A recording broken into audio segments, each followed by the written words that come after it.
அனைவருக்கும் இனிய மாலை வணக்கம். தளம் அமைப்பினால் வாராந்தம் நடத்தப்பட்டு வரும் வாழ்வியல் சார்ந்த இலவச இணையவழி பயிற்சி தொடரான வரலாற்றை பேசுவோம் அமர்வின் 19வது வாராந்த ஜூம் அமர்வில் இன்று நாங்கள் இணைஞ்சிருக்கோம். சமூகத்தில் உள்ள இளம் தலைமுறையினருக்கு தொழில்நுட்ப மற்றும் வாழ்வியல் திறன்களை எளிய முறையில் கொண்டு சேர்ப்பதையும் புதிய துறைகளை அறிமுகப்படுத்துவதையும் நோக்கமாக கொண்டு செயல்பட்டு வருவதுதான் எங்களோட தளம் அமைப்பு. கடந்த 7 வருடங்களாக திருகோணமலையில் பயணித்து வரும் தன்னார்வலர் அமைப்பான தளம் அமைப்பின் இந்த முயற்சியின் ஒரு பகுதியாகவே ஒவ்வொரு ஞாயிற்றுக்கிழமையும் வரலாற்றை பேசுவோம் பயிற்சி தொடர் வழியாக பல்வேறு வாழ்வியல் சார் அறிவை பகிர்ந்து வருகிறோம். அந்த வகையில் இன்றைய தினம் திருகோணமலையின் வரலாற்று சிறப்புமிக்க விவசாய கிராமம் தம்பலகாமம் என்ற தலைப்பில் பேச நம் விசேட அமர்விற்கு வளவாளராக எங்களோட இணைஞ்சி இருக்கிறது இந்திரன் கஜேந்தினி அவங்க. வளவாளரின் விளக்க கருத்தை தொடர்ந்து அமர்வின் இறுதியில் கேள்வி பதில் பகுதிக்கும் நேரம் ஒதுக்கப்பட்டுள்ளது. தயவு செய்து அனைவரும் அமைதியாக கவனமாக அமர்வை கேட்டு பயன்பெறுங்கள். உங்களுக்கான நேரம் தரப்படும் போது தவறாமல் பயன்படுத்திக் கொள்ளுங்க என்பதையும் கூறிக்கொண்டு நேரத்தை கருத்தில் எடுத்து நான் அமர்வை வளவாளரிடம் கையளிக்கின்றேன்.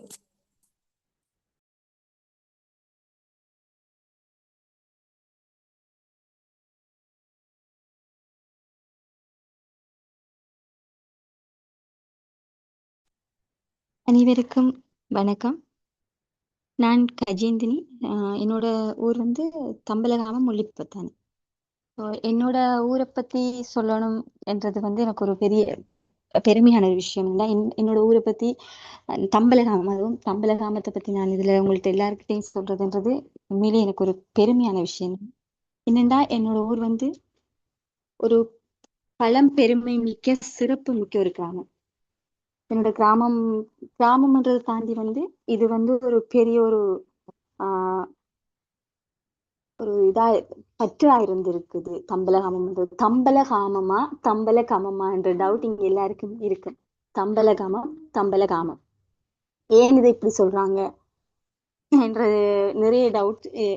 எங்களோட ஊர்ற பேரை கேட்கும் போது எல்லாருக்கும் இருக்கு. ஏன் உங்களுக்கு இருக்குன்னா எங்கள்கிட்டையும் இருக்குது. எங்களோட ஊரோட பேர் தம்பலகாமமா. இப்ப நாங்க படிக்கிற காலங்கள்ட்ட எங்கள்கிட்ட சொல்லி எங்களோட படிப்பிக்கிற டீச்சர்ஸும் சரி, எங்களோட பள்ளிக்கூடத்துலையும் சொன்ன கதை வந்து தம்பலகாமம். அப்ப எங்களோட ஊரை அந்த உள்கருத்து என்னன்னு கேட்கும்போது, ஊரோட அந்த உள்கருத்து பேரோட உள்கருத்து என்னன்னு கேட்கும்போது, தம்பம் என்றா வயலையும் களியும் நிறைந்த இடம் தம்பலகமம் வந்துவாங்க. தம்பகமம் தான் சொன்னாங்க. சேரும் வயலும் நிறைந்த இடம், அதனால வந்து தம்பலகமம் வந்து சொல்றாங்க அப்படின்னு சொல்லி நான் படிக்கிற காலத்துல எனக்கு டீச்சராக சொல்லி நான் கேள்விப்பட்டிருக்கேன். காலப்போக்குல தம்பலகமம் வந்து நாங்க பேச்சு வழக்குல அந்த ஊரை கொண்டு வரும்போது இப்ப கொஞ்ச காலமா இந்த புத்தகங்கள் அதிக நாட்டம், எழுத்துக்கள்ல தமிழை பத்தின அதிக தேடல்கள் வந்த பிறகு ஒரு ரைட்டர் ஒருத்தங்களோட புத்தகம் படிச்சேன். கிட்டத்தட்ட ஒரு 4 வருஷத்துக்கு முதல்ல ஒரு ரைட்டர் படிச்சேன், ஜீவராஜன் சொல்லி. அப்ப அவங்க அந்த புத்தகத்துல சொல்லியிருந்தாங்க, உண்மையில எங்களோட ஊர் வந்து காமம்ன்றது வந்து இங்க எல்லாருமே ஒரு என்ன சொல்ற ஒரு பேசத்தகாத வார்த்தை அப்படி என்று சொல்றதால எங்களோட ஊரோட பேர் வந்து மருகி தம்பலகமமா ஆயிட்டுது. கிட்டத்தட்ட எங்களோட ஊரோட வரலாறு எப்படி என்று சொன்னா அது பெரிய வரலாறு. அதை எடுத்து நாங்க கதைக்க போனோம்னு சொன்னா எங்களுக்கு 1 மணி நேரம் பத்தாது. கிட்டத்தட்ட ஒரு 3-4 மணி நேரம் வேணும் எங்களோட ஊரோட வரலாறை பற்றி பேச. ஸோ நான் வந்து இதுல உங்களுக்கு சுருக்கமா எனக்கு தெரிஞ்ச விஷயங்கள், நான் தேடி படிச்ச விஷயங்களை நான் உங்கள்கிட்ட சொல்றேன். எப்படின்னு சொன்னா, இந்த காமம்ன்றது வந்து எப்படி தம்பலகாமம்ன்ற பேர் வர ரீசன் வந்து இப்ப இந்திய நாட்டிலேயோ இந்திய தமிழர்கள்ட்டையோ யார்கிட்டையுமே இல்லாத ஒரு விஷயம் வந்து அங்க இந்த காமம் என்ற பேர் வந்து பாவிக்கப்படலை, எந்த ஊருக்குமே பாவிக்கப்படலை. ஆனா எங்கட இது வந்து இலங்கை தமிழர்கள், இந்த இந்தியா வழக்குல இல்லாத இலங்கை தமிழர்கள் வந்து இதை பாவிச்சிருக்காங்க. உதாரணத்துக்கு சொல்லணும்னா கொடிகாமம், பலிகாமம், பீமன் காமம், பானங்காமம், அம்பலகாமம், உருகாமம், இறக்காமம், பழங்காமம், கதிர்காமம், ஊருகாமம் வந்து காமம் அடிப்படையில ஊர்கள பெயர் வந்திருக்குது. ஸோ அப்ப தம்பலகாமம்ன்றது வந்து பொதுவா தம்பலகாமத்துக்கு மட்டும்தான் இல்லை. இது இலங்கையில தமிழர்கள் வாழ்ந்த பிரதேசங்கள், தமிழர்கள் வந்து நிறைய குழுக்களா வாழ்ந்த பிரதேசங்களை வந்து அப்படி கூறி வந்திருக்காங்க. ஸோ தம்பலகாமம்ன்றது இப்படியும் வந்திருக்கு. ஆனா தம்பலகாமம்ன்றது வந்து கிட்டத்தட்ட உம் ஆஹ் அது 300 வருடங்களுக்கு முன்னுக்கே இது வந்து கல்வெட்டுகள்ல தம்பலகாமம் என்றுதான் பெயரிடப்பட்டு வந்திருக்குது. சோ இதுல வந்து இப்ப 1980கள்ல வந்து ஆதிகுண நாயகர் கும்பாபிஷேக மலர் அச்சிடும் போது இந்த ஒரு பிரச்சனை வந்திருக்கு. எப்படி நாங்க இந்த பத்திரிகையில வந்து தம்பலகாமத்தை குறிப்பிடணும், தம்பலகாமம் என்று சொல்லணுமா தம்பலகாமம் என்று சொல்லணுமான்ற ஒரு பிரச்சனை வந்திருக்குது. அப்ப இருந்த நிர்வாக சபை என்ன செஞ்சிருக்காங்கன்னா, பண்டிதர் கணபதி பிள்ளை அவங்கள்ட்ட வந்து உதவி கேட்டிருக்காங்க. அப்ப அவர் சொல்லியிருக்கார் வந்து, நீங்க உங்களோட ஊரோட பேரை தம்பலகாமம் என்றே போடுங்க. ஏனென்றா எதிர்காலத்துல சிங்களவர்களோட குடியேற்றங்கள் வரும்போது, பெரிய பிரச்சனைகள் வரும்போது இந்த பேர் வந்து தம்பலகம இல்ல தம்பலகாம என்று மாற்றப்படும் சொல்லி அவர் அப்பவே சொல்லியிருக்கார். எப்ப 1980ஆம் ஆண்டே சொல்லியிருக்கேன் இதை அப்படி செய்யாதீங்கன்னு சொல்லி. ஆனா இப்ப கூடுதலாவே வந்து பஸ்ல டிக்கெட் எடுக்கும்போது தம்பலகமுவ அப்படிதானே சொல்றாங்க. தம்பலகாமம்னு சொல்றலையே தம்பலகமுவ அப்படின்னு சொல்றாங்க. அப்ப இப்ப கொஞ்சம் கொஞ்சமாவே வந்து எங்கட தம்பலகாமம்ன்ற அந்த பழைய பேர் மாறி இப்ப தம்பலகமுவ தம்பகமுவ அப்படின்னு தானே வருது. இப்ப கூடுதலாவே டிக்கெட் எடுக்கிற தம்பலகாமத்துக்கு டிக்கெட் எடுக்கிறோம்னா இந்த ஊர் எங்கன்னா தம்பலகம அப்படித்தான் சொல்றோம். இப்போ தம்பலகாமம் வந்து நீ யாரும் சொல்லல. தம்பலகாமம்ன்றது நாங்க நினைக்கிறோம் வந்து கிட்டத்தட்ட ஒரு சின்ன ஊரண்டு தான். இவ்வளவு காலம் எனக்கும் தெரிஞ்சது வந்து தம்பலகாமங்கள் ஒரு குறிப்பிட்ட கிராமங்களை கொண்டதுதான் பிரதேச சபை. தம்பலகாம பிரதேசம்ன்றது அவ்வளவுதான் இருக்கும் என்று நான் நினைச்சேன். இப்ப எங்கட இது தம்பலகாமம்ன்ற பேர் வந்து 800 ஆண்டுகளுக்கு முன்னாலே கல்வெட்டுகள்ல வந்திருக்கு. இந்த ஊர் வந்து தம்பலகாமம் அப்படின்னு தான் வந்திருக்குது.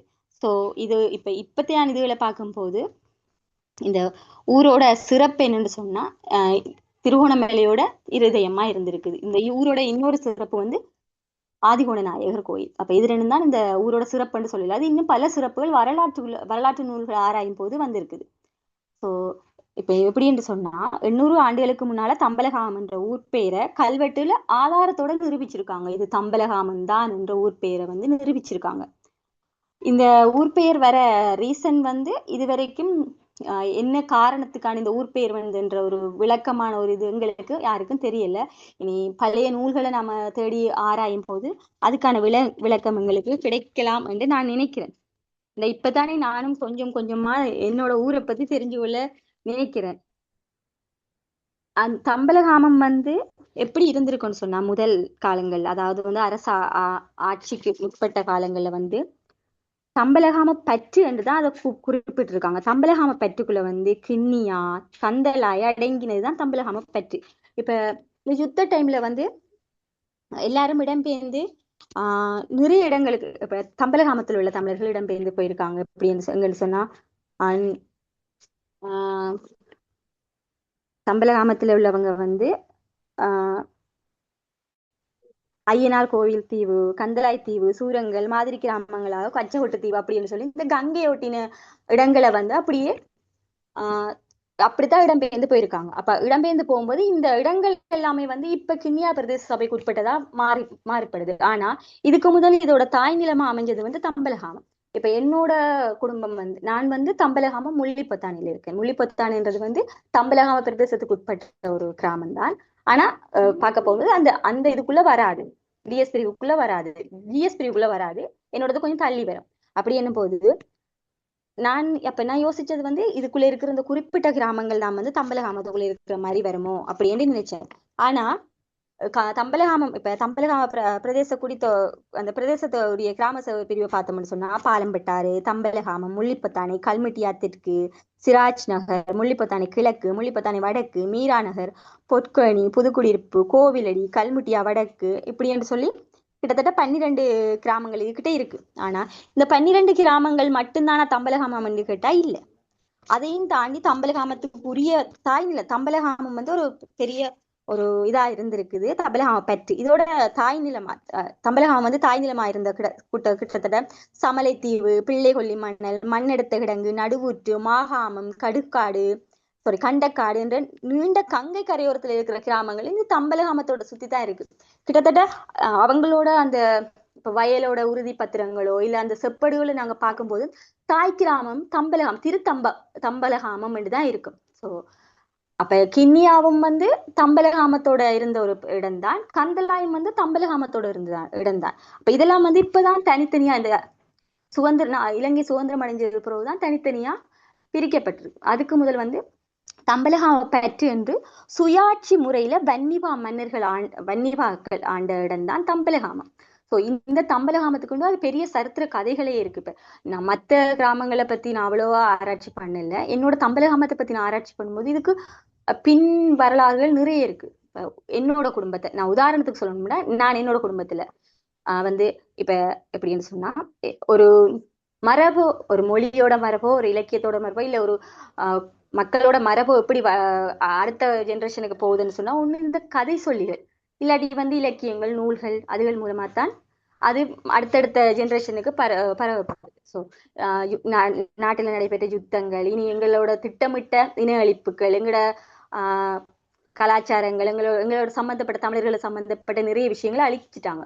ஸோ அப்படி இருந்த மிச்ச சொச்சங்கள் அப்படி இருக்கிறதுல என்னோட பாட்டியை நான் உதாரணத்துக்கு சொல்லுவேன். என்னோட பாட்டிக்கு இப்ப 93 வயசு. அவங்க கிட்ட நான் சரி என்னோட ஊரை பத்தி நான் தெரிஞ்சு கொள்றேன், இவங்களையும் இருக்காங்க, இவங்கள்ட்டையும் கேட்போமேன்னு கேட்டேன். இப்போ பாட்டி சொல்லும் போது சொன்னாங்க, என்னோட சொந்த ஊர் வந்து தம்பலகாமம், கள்ளிமேடு, கோயிலடி. என்னோட அப்பாவோட அப்பா வந்து ஒரு சித்த வைத்தியர். ஆனா நாங்க எங்களோட அடுத்த சந்ததி கல்யாணம் அப்படி இப்படின்னு சொல்லி சின்ன கிண்ணியாக்கு போயிட்டோம். சின்ன கிண்ணியா தம்பலகாமத்தோட, அதுவும் தாய் நிலம் தான், தம்பலகாமத்தோட அண்டி இருந்துதான் சின்ன கிண்ணியா. சின்ன கிண்ணியாக்கு போயிட்டோம். அங்கிருந்து யுத்தத்தால அங்கிருந்து அவ்வளவு தமிழர்களும் ஒன்று மதம் மாற்றப்பட்டாங்க, இன்னொன்று வந்து விரட்டி அடிக்கப்பட்டாங்க. அப்ப எங்களோட காணியெல்லாம் விட்டு போட்டு நாங்க தம்பலகாமத்துல திருப்பி குடியேறினோம். கோயிலடியில வந்து திருப்பி இருந்தோம். அப்படி இருக்கும்போதுதான் இங்கால கொலனிக்காளி என்று சொல்லி அரசாங்கத்தால வழங்கி நாங்க இங்கால வந்தாங்க. அப்ப அந்த காலகட்டத்துல அவங்க சொல்றாங்க வந்து, நாங்க எங்களோட மெயினே வந்து தம்பலகாமத்துலதான் இருந்தோம். நாங்க தம்பலகாமம் வந்து ஒரு இப்படி ஒரு கோட்டையா இருந்திருக்கு. கோணேஸ்வர கோயில் கட்டுறதுக்கு முதல்ல அது ஒரு கோட்டையா இருந்திருக்கு. கஜபாகு மன்னனோட கோட்டையா இருந்திருக்கு அப்படின்னு சொல்றாங்க. அப்படின்னு பாட்டியாக்கள கதை இருக்கு. ஒரு பக்கம் குளக்கோட்டை மன்னன் கதையிலையும் அப்படித்தான் இருக்கு, அது ஒரு கோட்டையா இருந்திருக்குது. போர்த்துகீசர் காலத்துல வந்து எங்கட திருவண்ணாமலை கோணேஸ்வர கோயில் அழிக்கப்படும் போது அங்கே இருந்த கோயில்கள், கோயிலோட சிற்பங்கள், மத்த இதுகள் எல்லாம் வந்து தம்பலகாம கோணேஸ்வர கோயில கொண்டு வச்சதாகவும், அதுக்கு பிறகுதான் தம்பலகாம கோணேஸ்வர கோயில் வந்து குளக்கோட்டை மன்னனால திருவண்ணாமலை கோணேஸ்வர கோயில்ல என்ன வழிமுறைகள் நடத்தப்பட்டதோ அதை வந்து இங்க உள்ளவங்க ஃபாலோ பண்ணாங்க, அந்த ஏடுகள் மூலமா அதை ஃபாலோ பண்ணி வந்தாங்க அப்படின்னு சொல்றாங்க. என்னோட பாட்டி சொன்ன கதையை பார்க்கும்போது எனக்கு ஒரு என்ன சொல்றேன், இந்த காலத்து இதெல்லாம் நம்பலாமா அப்படின்ற மாதிரி இருக்கும். ஏன்னா நான் தங்கட காலத்துக்கு முதல்ல வந்து கந்தலா குளத்தை கட்டினது பூதங்களா இருந்திருக்குது. எங்கட ஊரெல்லாம் பாதுகாத்தது பூதங்களா.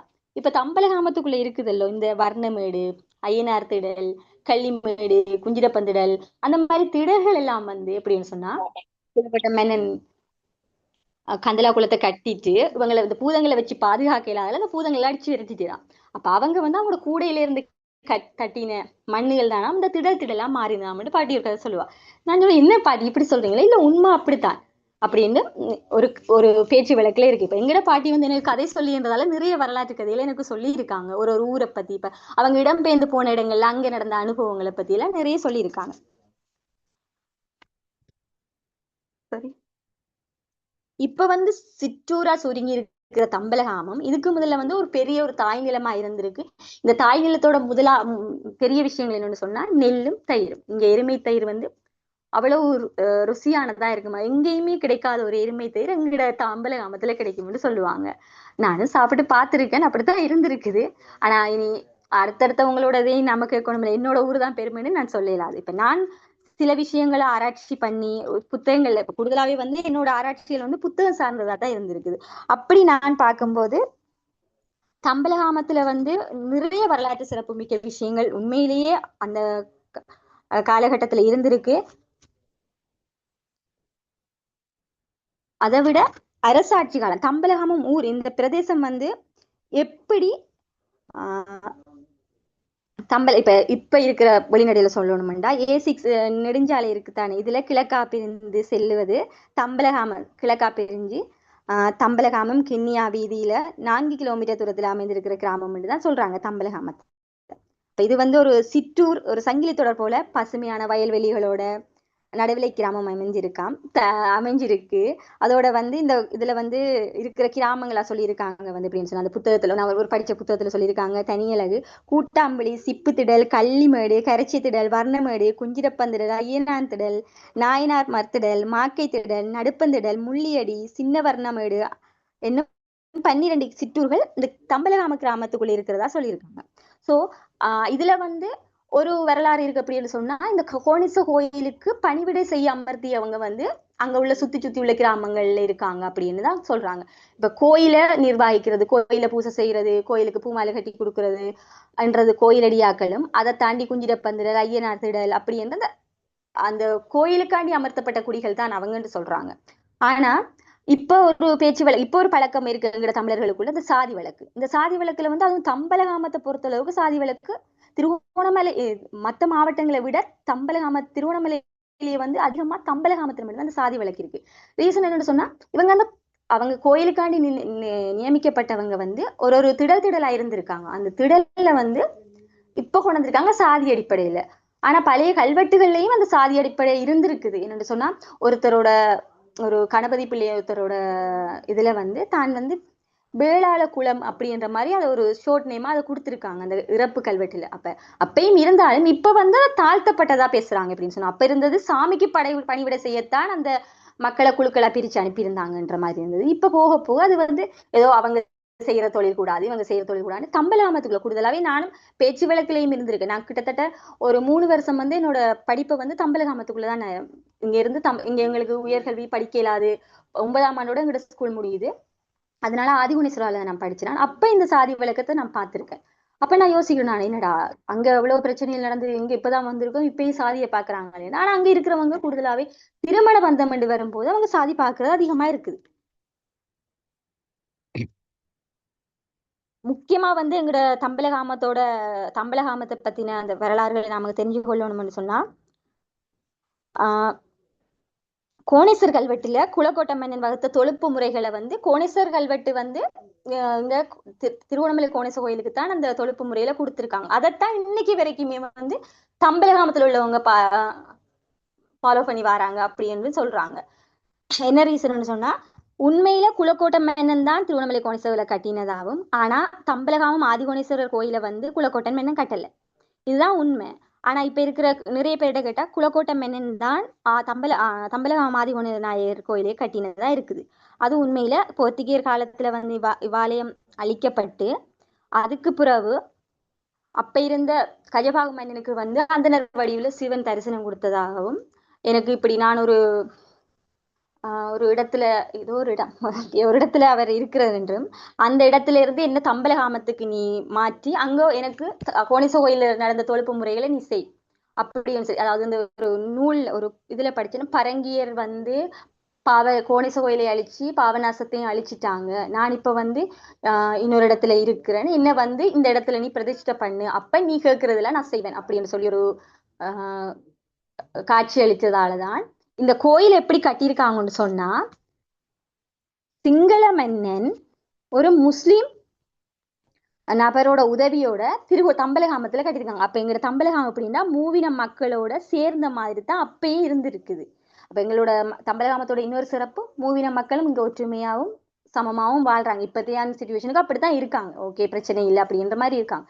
அப்ப அப்பவே வந்து ஒரு முஸ்லிம் அதிகாரியோட உதவியோட சிங்கள மன்னன் அதுக்கான உதவிகளை வழங்கித்தான் இந்த கோணேஸ்வரில கட்டியிருக்காருன்னு சொல்லி சில புத்தகங்கள்ல நான் படிச்சிருக்கேன். இது உண்மையா இல்ல இது பொய்யா அப்படின்றது தெரியாது. கூடுதலாவே வந்து சித்த வைத்தியத்துல வந்து தம்பலகாமம் சிறப்பு மிக்க ஒரு இடமா இருந்திருக்கு நான் காது வழியா கேள்விப்பட்டது. என்னன்னு சொன்னா, என்னோட பாட்டி இங்க இருக்கிற சுத்தி உள்ளவங்கள்ட்ட கேட்கும்போது, தம்பலகாமத்தை சுத்தி உள்ள காடுகள்ல வந்து நிறைய மூலிகைகள் இருக்குது. அந்த மூலிகைகள் மூலமாவே வந்து சித்த வைத்தியம் அந்த காலத்துல இருந்து தம்பலகாமத்துல ஒரு சிறப்பு மிக்கதா இருந்திருக்குது அப்படின்னு சொல்லியிருக்காங்க. இப்ப என்னோட பூர்வீக இதை பார்க்கும்போது என்னோட குடும்பமும் சித்த வைத்திய குடும்பம். அதை கொண்டுதான் நான் என்னோட தொழிலை நான் ஆரம்பிச்சிருக்கேன். அப்ப எங்கிட்ட இருக்கிற சில பாட்டியாக்கள்கிட்ட இருந்த இந்த ஏடுகள்னு சொல்லி ஓலைச்சுவடிகள், அந்த பழைய புத்தகங்களை வச்சுதான் நான் என்னோட தொழிலை இப்ப மெருகட்டிக்கிட்டு வரேன். அப்ப இது இப்ப பார்க்க வரும்போது என்னோட இது வந்து அங்கிருந்துதான் வந்திருக்குது.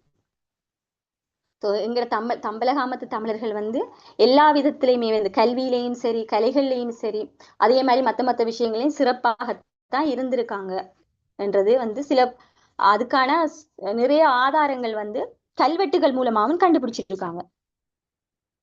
தம்பலகாமத்துல வந்து முதல்ல கண்டுபிடிச்சது வந்து தம்பலகாம கல்வெட்டுன்னு சொல்லி, இது வந்து இன்னும் சில விஷயங்கள் வந்து அதால முழுசா படிக்க முடியல.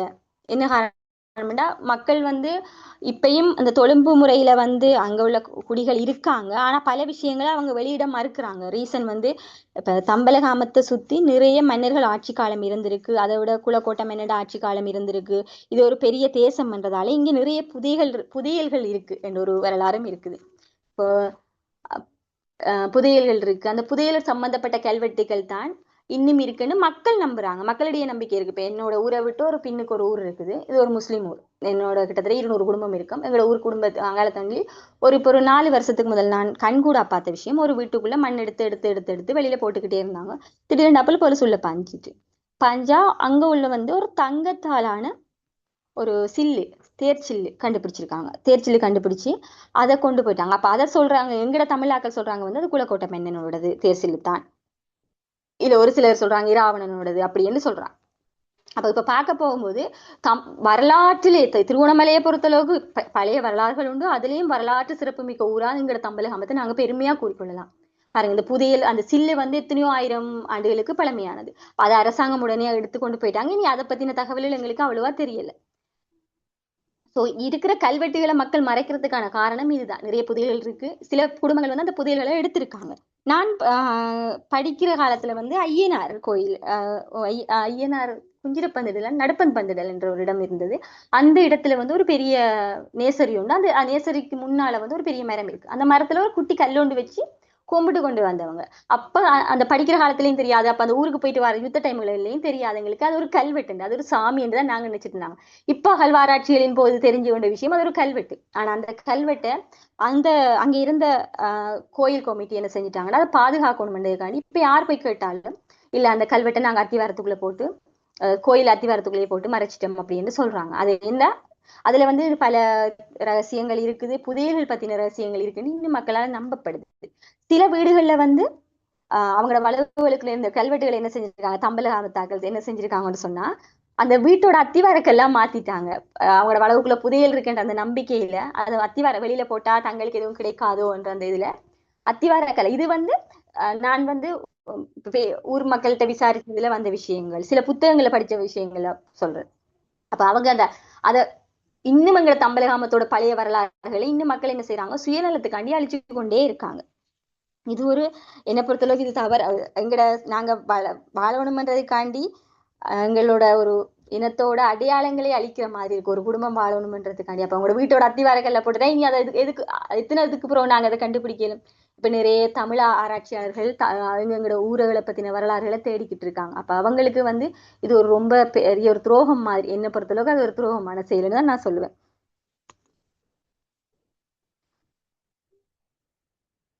73 வருஷமா வந்து இந்த தம்பலகாமத்துல இருந்து எடுத்த ஒரு கல்வெட்டுக்கு வந்து வாசிக்க இயலாம அப்படியே அது கொழும்புல இருக்குன்ற ஒரு கதை கேள்விப்பட்டேன் நான்.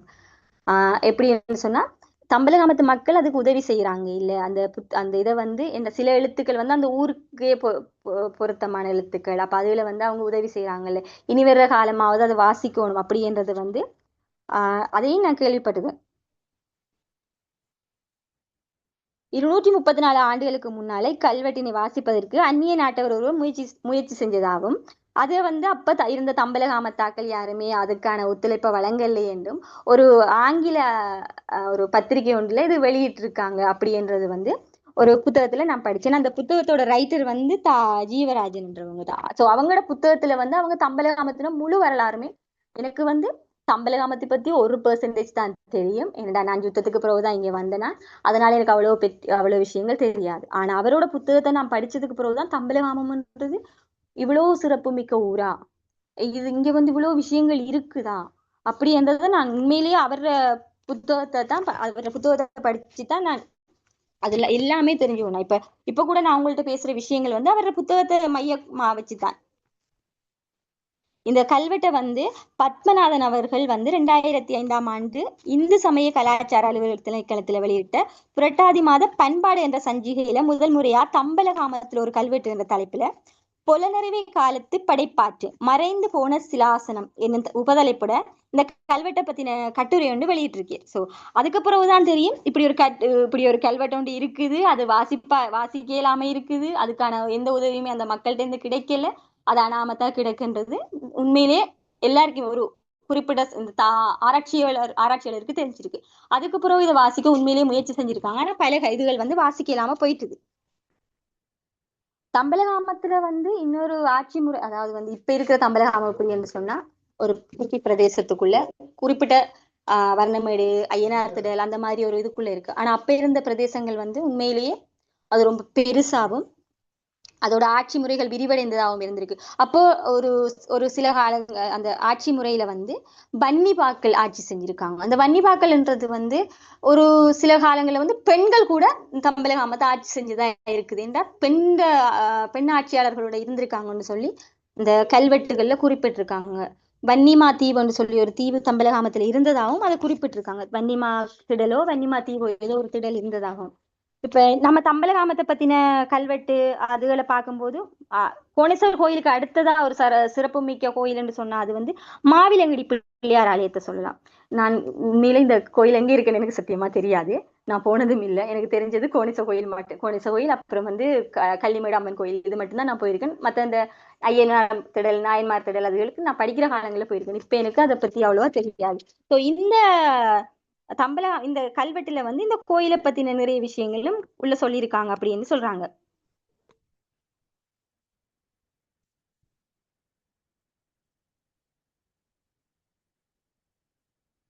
இந்த ஊர் பெயர் எப்படி திரிவு அடைஞ்சிருக்குன்னு சொன்னா, ஊர் பெயர் எப்படி திரிவு அடைஞ்சிருக்குன்னு சொன்னா, இப்ப தம்பல காமம் இருந்தது எப்படி தம்பலகாமம் ஆனது, கிட்டத்தட்ட 13ஆம் நூற்றாண்டுக்கு பிறகு சில நூல்கள்லையும் சரி, சில இந்த கோயில் சம்பந்தப்பட்ட கட்டுரைகள், அதோட இந்த கோயில் கும்பாபிஷேக சஞ்சிகைகள், சில விஷயங்கள்ல தம்பலகாமம் மட்டும் வந்திருக்கு.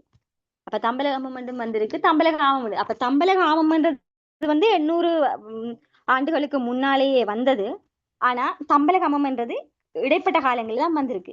இப்ப தம்பலகாமத்தை எப்படி சொல்றாங்கன்னு சொன்னா, தம்பலகாமம்னு சொல்லுவாங்க, தம்பலகாம பற்றுவாங்க, தமன தோட்டன்றுவாங்க, தம்பை நகர்ன்றுவாங்க, தம்பலகமம் என்றுவாங்க, தம்பகம தேசம் என்றாங்க. இப்படி பல பேர்களால அந்த காலத்திலேயே தம்பலகாமம் அழைக்கப்பட்டிருக்கு. இப்ப ஒரு ஊரோட இது மக்களாலேயும் மாற்றப்படுது, சில எழுத்தாளர்களாலேயும் மாற்றப்படுது, ஆட்சியாளர்களாலேயும் மாற்றப்படுது. அப்படி எங்களோட தம்பலகாமத்துக்கு பல பெயர்கள் இருக்கு.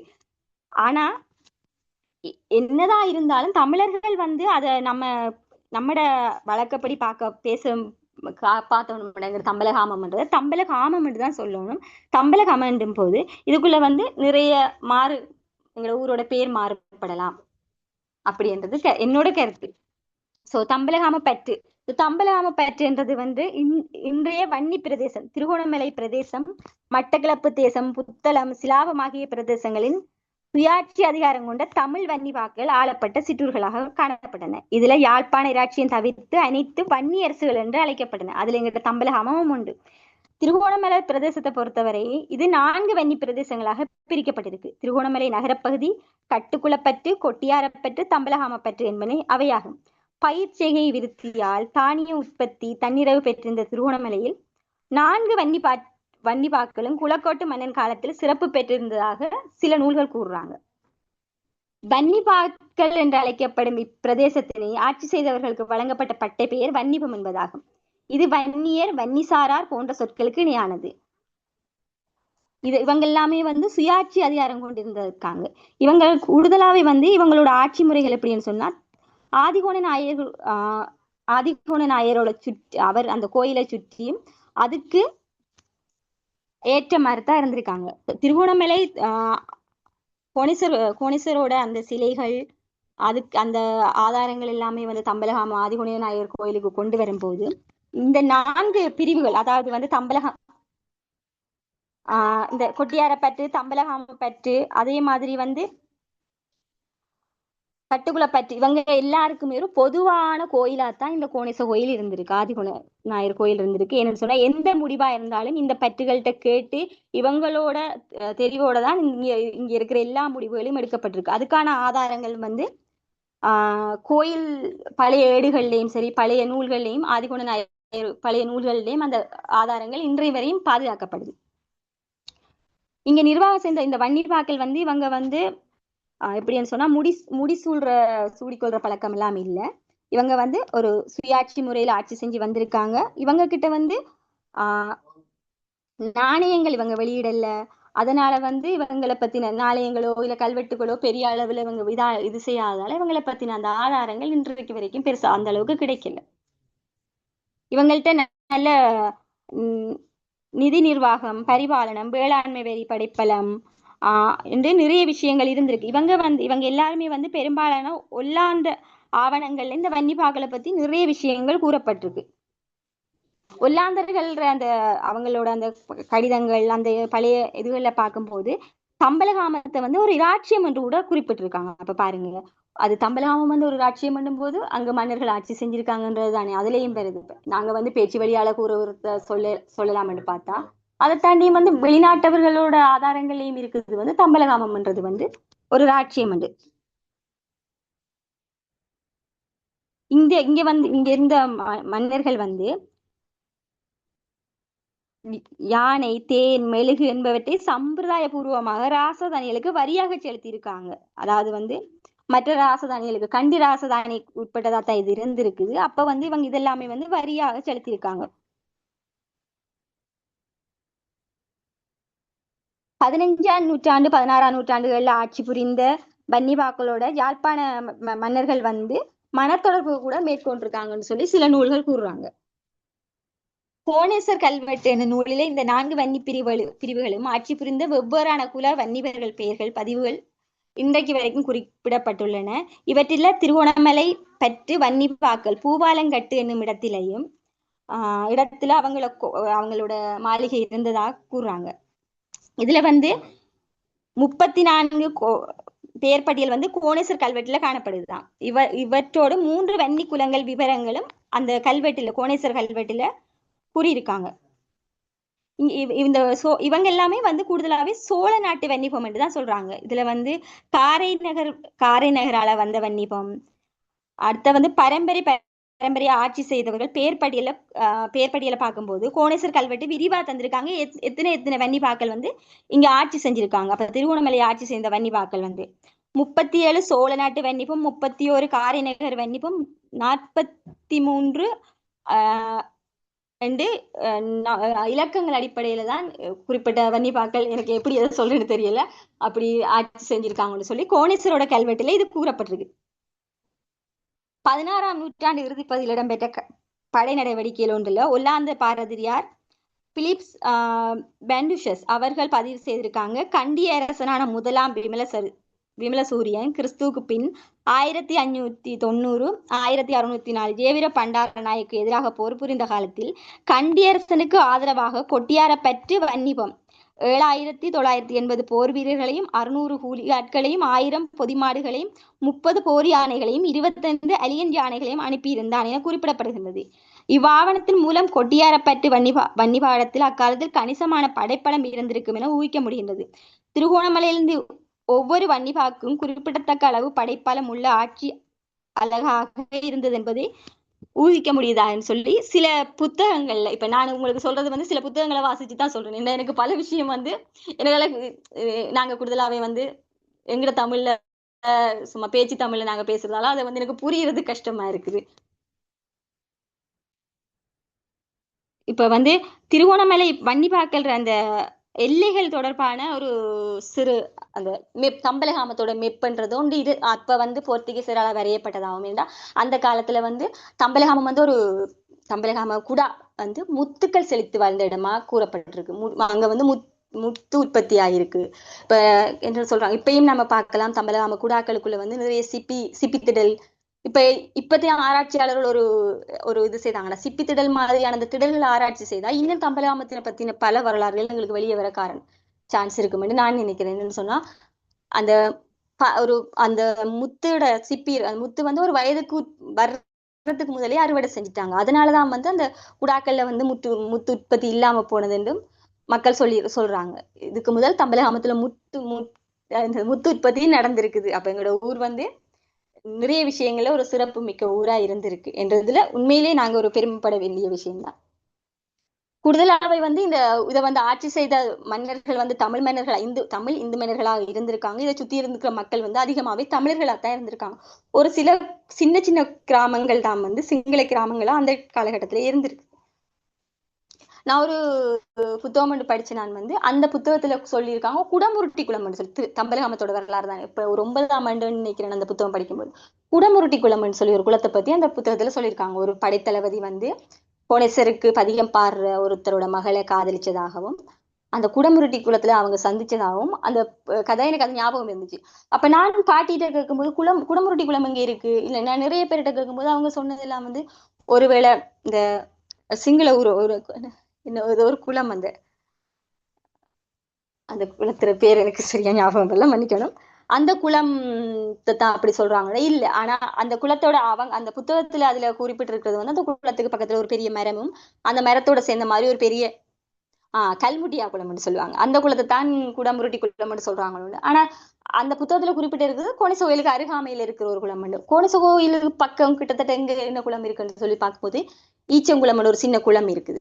அப்ப அந்த சின்ன குளத்துக்கு பக்கத்திலேயே வந்து அது ஈச்சங்குளம் தான் நினைக்கிறேன். அந்த குளத்துக்கு பக்கத்துலயே ஒரு பெரிய ஒரு அம்மி குளவி ஒன்று இருக்கு. அப்ப இந்த குளவியோட கதை எப்படி எனக்கு அம்மி ஒன்றோட கதை இருக்கு. இந்த கதையை பாட்டிட்டு கேட்கும் போது அது பூதங்களுக்கு சமைக்கிறதுக்காண்டித்தான் அந்த அம்மியை கொண்டு பூதங்கள் போட்டதுன்னு சொல்றாங்க. ஆனா ஒரு சில இதுகள் இப்ப எங்கட ஊருக்குள்ள நடக்கிற சில விஷயங்களை பார்க்கும்போது அந்த அந்த இடத்துல வந்து ஏதோ ஒரு பழைய புதையல் இருக்குது. அதுக்கான ஒரு அதுக்கான வழிகாட்டு தான் அந்த பெரிய அம்மி அப்படி என்ற மாதிரியும் இருக்கு. நான் பல டைம் அதுலயே அந்த இடத்துக்கு நான் போயிட்டு வரும்போது நான் அதுலயே இருந்து குந்தி யோசிக்கிறேன். இந்த பெரிய அம்மியை எப்படி யாரா இங்க தூக்கி கொண்டு போட்டாங்க. அப்ப அப்ப அந்த காலகட்டத்துல வந்து இப்ப தூக்குற மாதிரி இந்த பாறை தூக்கிகள் இதெல்லாம் இருந்திருக்குமா இல்ல. அப்ப பாட்டி சொல்ற மாதிரி ஒருவேளை இந்த பூத கதைகள் உண்மையா இருக்கும்னு ஒரு ஒரு சைட் நம்பக்கூடிய மாதிரி தான் இருக்குது.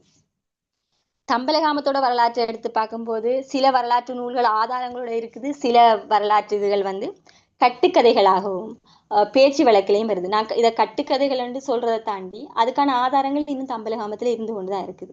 தம்பலகாமத்தை சுத்தி உள்ள காடுகளுக்குள்ளேயும் வந்து எத்தனையோ கல்வெட்டுகள் மறைக்கப்பட்டிருக்கு. இன்னும் அந்த கல்வெட்டுகளை வந்து கண்டுபிடிக்கல அப்படின்னு சொல்லி நிறைய கதைகள் ஊருக்குள்ள சொல்லி கொண்டிருக்காங்க. இன்னொன்று வந்து இந்த போர்க்காலங்கள்ல வந்து தம்பலகாமத்தோட கோயிலுக்குள்ள இருந்த பல ஆதாரங்கள் வந்து திருடப்பட்டதாகவும் அதுக்கு முதலும் போர்க்காலங்களுக்கு முன்னால திருடப்பட்டதாகவும் போர்க்காலங்களையும் திருடப்பட்டதாகவும் மக்கள் வந்து இடம்பெயர்ந்து போகும்போது அங்க மக்கள் இதை கோயில் எல்லாம் விட்டு போட்டு ஊரெல்லாம் விட்டு போட்டு போகும்போது மற்ற இனத்தவர்களால எங்களோட ஆதாரங்கள் அழிக்கப்பட்டதாகவும் அங்க இருக்கிற மக்கள் கூறுறாங்க. இப்ப நான் கிட்டத்தட்ட என்னோட படிப்பு நாங்க தம்பலகாமத்தை முடிச்சுட்டு வரும்போது தம்பலகாமத்துக்கு முன்னுக்கு ஒரு சிலை ஒன்று வச்சவங்க புத்தர் சிலை. இங்க யாருமே செங்கலிஸ் இல்லை. ஆனா அந்த இடத்துல ஒரு புத்தர் சிலை வச்சவங்க அதை எதிர்த்து கேள்வி கேட்கறதுக்கு யாராலையும் முடியல. இப்ப அந்த சிலை வந்து அப்படியே கவனிப்பாருட்டு அது இல்லாம போய்கிட்டு இருக்குது. அது ஒரு நல்ல விஷயம்தான். ஆனா எப்படி என்று சொன்னா ஒரு தமிழர்களே சிங்களிசே இல்லாத ஒரு இடத்துல ஒரு புத்தர் சிலையை வைக்கிற அளவுக்குண்டா எங்களோட ஆதாரங்கள் எப்படி திருடப்படுது, எங்களோட ஆதாரங்கள் எப்படி அழிக்கப்படுதுன்னு இதுல இருந்தே பார்க்கலாம். இப்ப நான் மத்த ஊர்களை பத்தி நான் சொல்ல வரல. நான் என்னோட ஊருக்குள்ள நடந்த ஒரு சில விஷயங்களை சொல்றேன். சில இடங்கள்ல வந்து அரச மரத்தை வந்து எங்கடாக்கள் கொத்தி விடுறாங்க. உண்மையில அரச மரம் வந்து தமிழ் மரபுல ஒரு நல்ல மரம். அந்த மரத்தை சுத்தி வந்தா நிறைய விஷயங்கள் பாசிட்டிவ் எனர்ஜி கிடைக்கும் அப்படி இப்படின்னு நிறைய விஷயங்கள் சொல்லுவாங்க. ஆனா அரச மரத்தை கொத்தி விடுறாங்க. நாளைக்கு இதுலயே கொண்டு வந்து சில வச்சிருவாங்க. அந்த மாதிரி ஒரு நிலைமையில போய்கிட்டு இருக்கு எங்களோட மரபு. இங்க வந்து ஒரு சுதந்திரமான ஒரு வரலாற்று சிறப்பு இன்றைக்கு வரைக்கும் நம்ம நாட்டை பொறுத்தளவுக்கு இல்லை. பொதுவான ஒரு வரலாற்று சிறப்பு இல்லை. என்னன்னு சொன்னா ஒரு மதத்தையும் ஒரு இனத்தையும் அவங்களோட வரலாற்றை பெருப்பிக்கத்தான் பாக்குறாங்க ஒழிய மற்ற வரலாற்றுகளை வந்து அழிச்சு அது தங்களத ஆதாரப்படுத்த பாக்குறாங்க. இப்ப நான் இதை உங்களுக்கு சொல்லணும் இல்லை, இதுக்குள்ள நிறைய இருக்கிறவங்க உங்களுக்கு எல்லாருக்குமே தெரிஞ்சிருக்கும். ஆனா எங்கட ஊர்ல இருக்கிற நாங்க ஒரு முடிவெடுக்கலாம். எங்கட ஆதாரங்களை நாங்க தேடி படிச்சு அதை பாதுகாக்கலாம். அடுத்த அதுல வர எங்கட சந்ததிகளுக்கு நம்ம கதையிலாகவும் சொல்லலாம், இல்ல ஆதாரங்களை அவங்களுக்காகவும் கொடுக்கலாம். இப்ப என்னோட இது வந்து அப்படித்தான். சரி என்னால இதை மாற்ற முடியாது. ஆனா என்னோட ஜென்ரேஷன் என்னோட பிள்ளைகளுக்கு என்னோட பேர பிள்ளைகளுக்கு நான் இதை கொண்டு போகணும்ன்றதால நான் கொஞ்சம் இப்ப என்னோட சம்மந்தப்படாத ஒரு இதுன்றதால என்றாலும் நான் அதை பத்தி தேடி படிக்கிறேன். சில நிறைய விஷயங்களை வந்து இப்ப என்னால வந்து சில விஷயங்கள் எனக்கு எப்படி பேசுறேன்னு தெரியல. ஏன்னா எனக்கு இது அவ்வளவா நான் பேசி இதுகள் எல்லாம் எக்ஸ்பிளைன் பண்ணது எனக்கு அனுபவங்கள் இல்லை. இப்ப நான் உங்களுக்கு சாதாரணமா பேசுற மாதிரி தான் நான் உங்களுக்கு எக்ஸ்பிளைன் சொல்லிக்கிட்டே இருக்கேன்.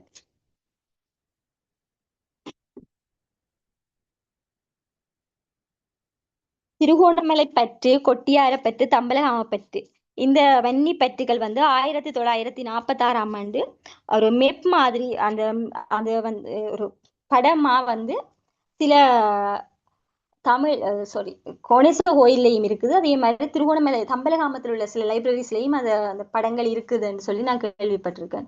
என்னட்டையும் அதுக்கான ஆதாரங்கள் ஒரு சிலது நானும் வச்சிருக்கேன்.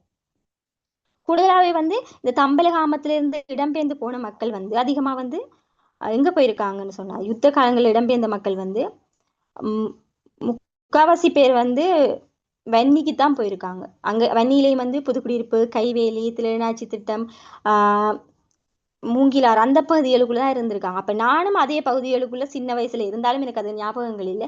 அம்மாக்கள்கிட்ட கேட்ட டைம்ல சில தம்பலகாமத்துல கும்பிட்ட இந்த குட்டி சாமிகள் இருக்குல்ல, அவங்களோட குல தெய்வங்கள் கோயிலை விட்டா வெளியில வந்து நிறைய கிராமிய தெய்வங்கள் கும்பிட்டு இருக்காங்க. ஐயனார் கும்பிட்டு இருக்காங்க, அதே மாதிரி காளி தேவி கும்பிட்டு இருக்காங்க, ஆஹ் காடேரி என்று சொல்லி ஒரு சாமி கும்பிட்டுருக்காங்க. அப்ப இந்த சிலைகளை வந்து அவங்க அந்த யுத்த டைம்லயே அங்கேயே கொண்டு வந்து அந்த ஊர்கள்லயே வச்சு கும்பிட்டதுனால இப்ப வந்து எல்லாரும் கேள்விப்பட்டிருப்பீங்கன்னு தெரியும், சம்பூர் பத்திரகாளி என்ற கோயில் நமக்கு இங்க இருக்குன்னு தெரியும். ஆனா அது வந்து வன்னியில இருந்து இருக்குது. அதே மாதிரி இங்க இருக்கிற சில கோயில்கள் சாமி சிலையில வந்து வன்னியிலேயே நாங்க வச்சு கும்பிட்டு இருந்திருக்கோம். ஸோ என்னன்னு சொன்னா இடமாற்றம் செய்யும் போது சில சில விஷயங்களை வந்து எங்களோட மக்கள் யுத்தத்தில் இடம்பெயர்ந்து போகும்போது கொண்டு தான் போயிருக்காங்க. அந்தந்த இடங்கள்ல வச்சு வச்சு கும்பிட்டு போயிருக்காங்க.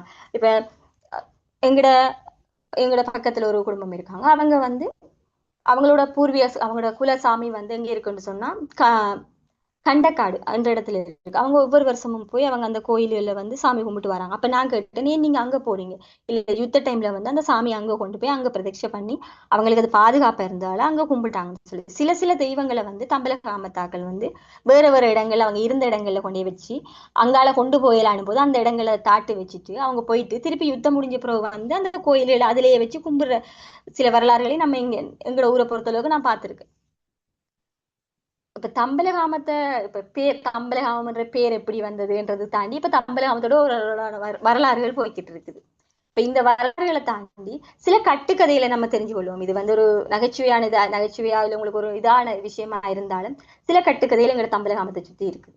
இப்ப எப்படின்னு சொன்னா தம்பலகாமத்து கோணேச கோயிலூடாக வந்து கந்தளை குளத்துக்கு வந்து உள்ள அதாவது வந்து நிலப்பாதை இருக்கிறதா சொல்லியிருக்காங்க. இதுவும் ஒரு இது நிஜமா இல்ல கட்டுக்கதையாண்டு என்னால இது கன்ஃபார்ம் பண்ணி சொல்லலாம். ஆனா மக்கள்கிட்ட இந்த பழக்கம் இருக்கு. அதே மாதிரி வந்து கந்தளாய்க்கும் தம்பலகாமத்துக்கும் ஒரு பாதுகாப்பு பூதம் இருந்ததாகவும் அந்த பூதம் வந்து இன்றைக்கு வரைக்குமே வந்து அந்த பகுதியால போய் டெய்லி போய் போய் வாரதாகவும் ஒரு கட்டுக்கதையும் இருக்கு.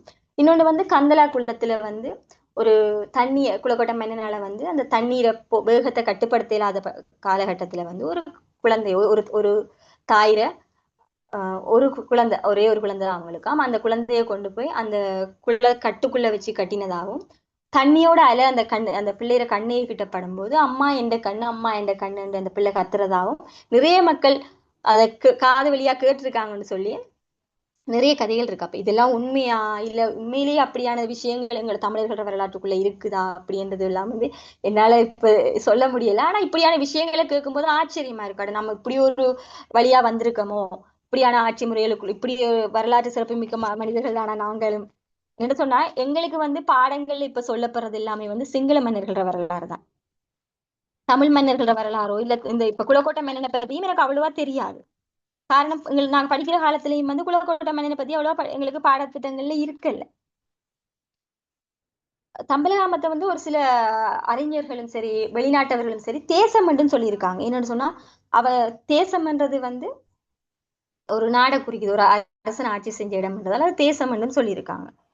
எடுத்த உடனே இது இந்த சாதாரண கிராமம் தம்பலகாமம் தானே அப்படின்னு நம்ம அதை கடந்தும் போகலாது. ஏன்டா திருகோணமலையை பொறுத்தளவுக்கு எவ்வளவு வரலாற்று சிறப்புமிக்க விஷயங்கள் இருக்குதோ அதை விட அதிகமா வந்து தம்பலகாமத்திலேயும் நிறைய வரலாற்று சிறப்புமிக்க விஷயங்கள் இருக்கு.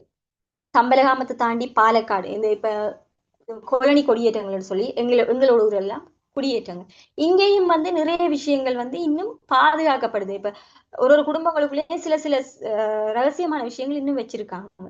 ஏன்னா அதை வெளிக்கொண்டு வர்றாங்க இல்லை. என்ன காரணம்னு சொன்னா இவங்க கோயிலோட சம்பந்தப்பட்ட விஷயங்கள், ஏடுகள், நூல்கள் எல்லாமே வந்து ஒரு ஒரு சில சில குடும்பங்களுக்குள்ளே இருக்குது. அந்த பூர்வீக குடும்பங்கள்னு சொல்ற குடும்பங்கள்ட்டையும் இருக்குது. அவங்க வந்து அது அந்த விஷயங்களை வெளியில கொண்டு வராங்கல்ல. வெளியில கொண்டு வந்தா தான் இப்ப எங்களை மாதிரி ஆர்வம் உள்ளவங்க தேடுறவங்களுக்கு அது தெரியும். கூடுதலாவே வந்து நிறைய பேர் அதை பத்தி அது சம்பந்தப்பட்டவங்கள்ட்ட போய் கேட்டும் அவங்க இல்லை நாங்க தரமாட்டோம் அப்படின்னு நிறைய பேர் சொல்லியிருக்காங்க. இப்ப தம்பலகாமத்தை பத்தி இன்னும் நம்ம விளக்கமா இல்லை. இப்ப எதிர்காலத்துல வந்து இப்ப பாருங்க, டிஎஸ் ஆபீஸுக்குள்ள போனா தம்பலகாமம் எங்கேயும் பதியல, தம்பலகாமம் தான் பதிகிறாங்க. அப்ப எதிர்காலத்துல இது என்னென்னு போகுதுன்னு சொன்னா இது ஒரு சிங்கள ஊர். இந்த கமன்றது வந்து நிறைய சிங்கள இடங்கள்ல வந்து பரவலா பேசப்படுற இடம். அப்ப கால குறிப்பிட்ட காலகட்டத்துக்கு பிறகு தம்பலகம என்று மாறுபட்டுரும். இப்ப இவங்கள மாதிரி ஆக்கள் இதுல கொடுத்து அதை வெளியிடும் போதுதான் இல்லை இதுக்கான சிறப்பு மிக்க ஆதாரங்கள் இருக்குதுன்னு கொஞ்சமாவது நம்மளால போராட முடியும். இனி வர்ற காலகட்டங்கள்ல வந்து இப்ப டெக்னாலஜி எவ்வளவு டெவலப் ஆயிருந்தாலும் நம்மளால வந்து சில விஷயங்களை வந்து மாத்த இயலாது. அது அடங்கி இவங்களுக்குள்ளதான் போய் இவங்களோட கலாச்சாரமா மாறுபடும் என்னும் போது, சில பேரோட கலாச்சாரங்களா மாறுபடும் போது நம்ம ஒண்ணுமே செய்யலானும் போது, ஆனா நம்மளோட பிள்ளைகளுக்கு நம்மளோட கலாச்சாரங்களை சொல்லிக் கொடுக்கலாம், நம்மளோட மரபுகளை சொல்லிக் கொடுக்கலாம்ன்றது என்னோட எண்ணம். ஏன்னா எல்லாரோடையும் போராடலாது, முடிஞ்ச அளவு எங்கட பிள்ளைகளுக்கு அதுல புரிய வைப்போம்ன்றதான் நான் நினைக்கிறேன். தம்பலகாமத்தை பத்தி நம்ம இன்னும் தெரிஞ்சு கொள்ளணும்னு சொன்னா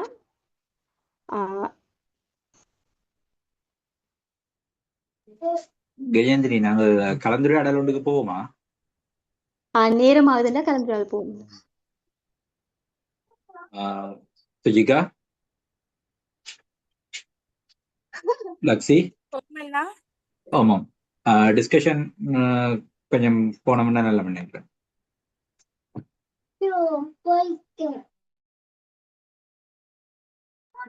பங்கு பெற்றினர்களும் உங்களுடைய கருத்துக்களை முன்வைக்கலாம், உங்களுடைய கேள்விகளோ அல்லது கருத்துக்களையும் முன்வைக்கலாம்.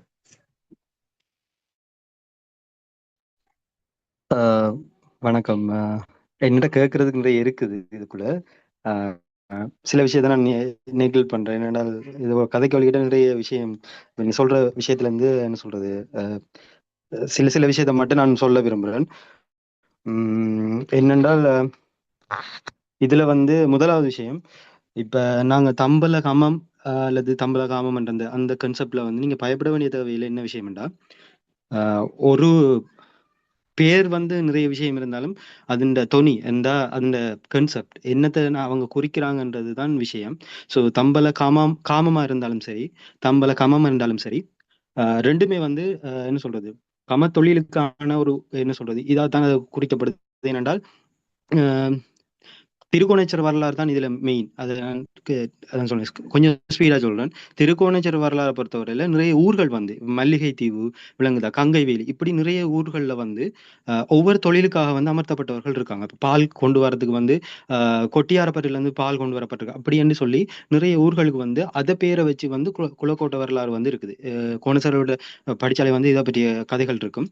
ஸோ இதுல ஒரு பகுதி தான் என்னன்னா, இப்ப தம்பலாவத்தை பொறுத்தவரையில வேளாண் வந்து இப்ப கோணேச்சருக்கான வேளாண் பகுதிகள் வந்து, அதாவது அவங்களோட நிலங்கள் வந்து பகிரப்படைகளை அநேகமான நிலங்கள் வந்து தம்பல காமத்துல வந்து பகிரப்பட்டிருக்கு. ஸோ இந்த தொழும்பர் பரம்பரை இப்ப இருக்கிற அந்த தொழும்பர் பரம்பரை வந்து இந்த என்ன சொல்றது, மெயினான வந்து இந்த வேளாண் தொழிலுக்கான தொழும்பர் பரம்பரை வந்து எங்கண்டால் தமிழகத்துல இருக்கிறதால இப்ப அது அப்படியே மெயின்டைன் ஆகுது. பட் ஒவ்வொரு ஊருக்கும் வந்து கொடுக்கப்பட்டிருக்காது, அது அர்த்தம் வந்து ஒன்றுதான். அதே மாதிரி வந்து சிங்கள பெயர்களை பற்றி நம்ம யோசிக்க வேண்டிய தேவையில்லை. ஏனென்றால் எந்த மொழியும் வந்து தமிழ் என்ன சொல்றது, எந்த மொழியும் வந்து ஒரு பேர் வந்து குறிப்பிடப்படையல வந்து அந்த மொழிக்குள்ள வந்து அந்த பேருக்கான அர்த்தம் வந்து இருக்கணும். தம்பல கமுன்றது இப்ப அவங்க கமண்டு வச்சாலும் சரி, தம்பல கமுன்னு வச்சாலும் சரி, தம்பல கமுக்கு அவங்கள்ட்ட அர்த்தம் இல்லை. விளங்குதா? இப்ப என்ன சொல்றது, இதே திருவோணமலைக்கு திருக்குணாமலைன்னு வச்சாங்க, அர்த்தம் இல்லை. அர்த்தம் அவங்க அதுக்கு அர்த்தத்தை வச்சு வைக்கல. அதை பற்றி நாங்க யோசிக்கலாம். அவங்களுக்கும் என்ன சொல்றது, சந்ததிகள் இருக்குதான் நிறைய. இப்ப என்ன சொல்றது, சிங்கள சொற்களே மறைவிட்டுது. அதை நாங்க என்ன சொல்றது நிறைய, அது அந்த தேடல்ல போனீங்கன்னாலே விளங்கும். ஸோ நாங்க பயப்பட வேண்டிய தேவையில்லை. எங்கட சொல் வளத்தை வந்து நாங்க பாதுகாத்தா காணும், வேற ஒன்றும் பயப்பட வேண்டிய தேவையில்லை. அதே மாதிரி வந்து இந்த இந்த தொழும்பர் பரம்பரை கதையில வந்து நீங்க சொன்னது உண்மைதான். இந்த குளக்கட்டு சம்பந்தப்பட்ட இதுல வந்து நான் இந்த சம்பூர் வேள்வி பரம்பரையை வந்து விளங்க தொழும்புல வந்து வேள்வி பரம்பரை பூலோகம் ஐயாண்டு ஒரு ஆள் வந்து இருக்கிற சம்பூர்ல. ஸோ என்னடால் நானும் வந்து இந்த தொழும்பு பரம்பரைக்கெல்லாம் வருவேன். ஸோ என் அப்பப்பா வந்து தொழும்பு பரம்பரை ஏன்டா பரம்பரைக்குள்ள இப்போ 96ல இருக்காங்க. ஸோ இந்த பூலோகம் ஐயா அவர் ரிலேஷன்ஸ் தான். ஸோ அவர்கிட்ட நான் போய் கதை கேட்கல, இந்த குளக்கட்டை பற்றிய கதைகள் வந்து சொன்னவர். மற்றது நீங்க ஒரு விஷயம் சொன்னீங்க என்னன்னா தொழும்ப பரம்பரையில வந்து நான் கதைக்கிற விளங்குதா?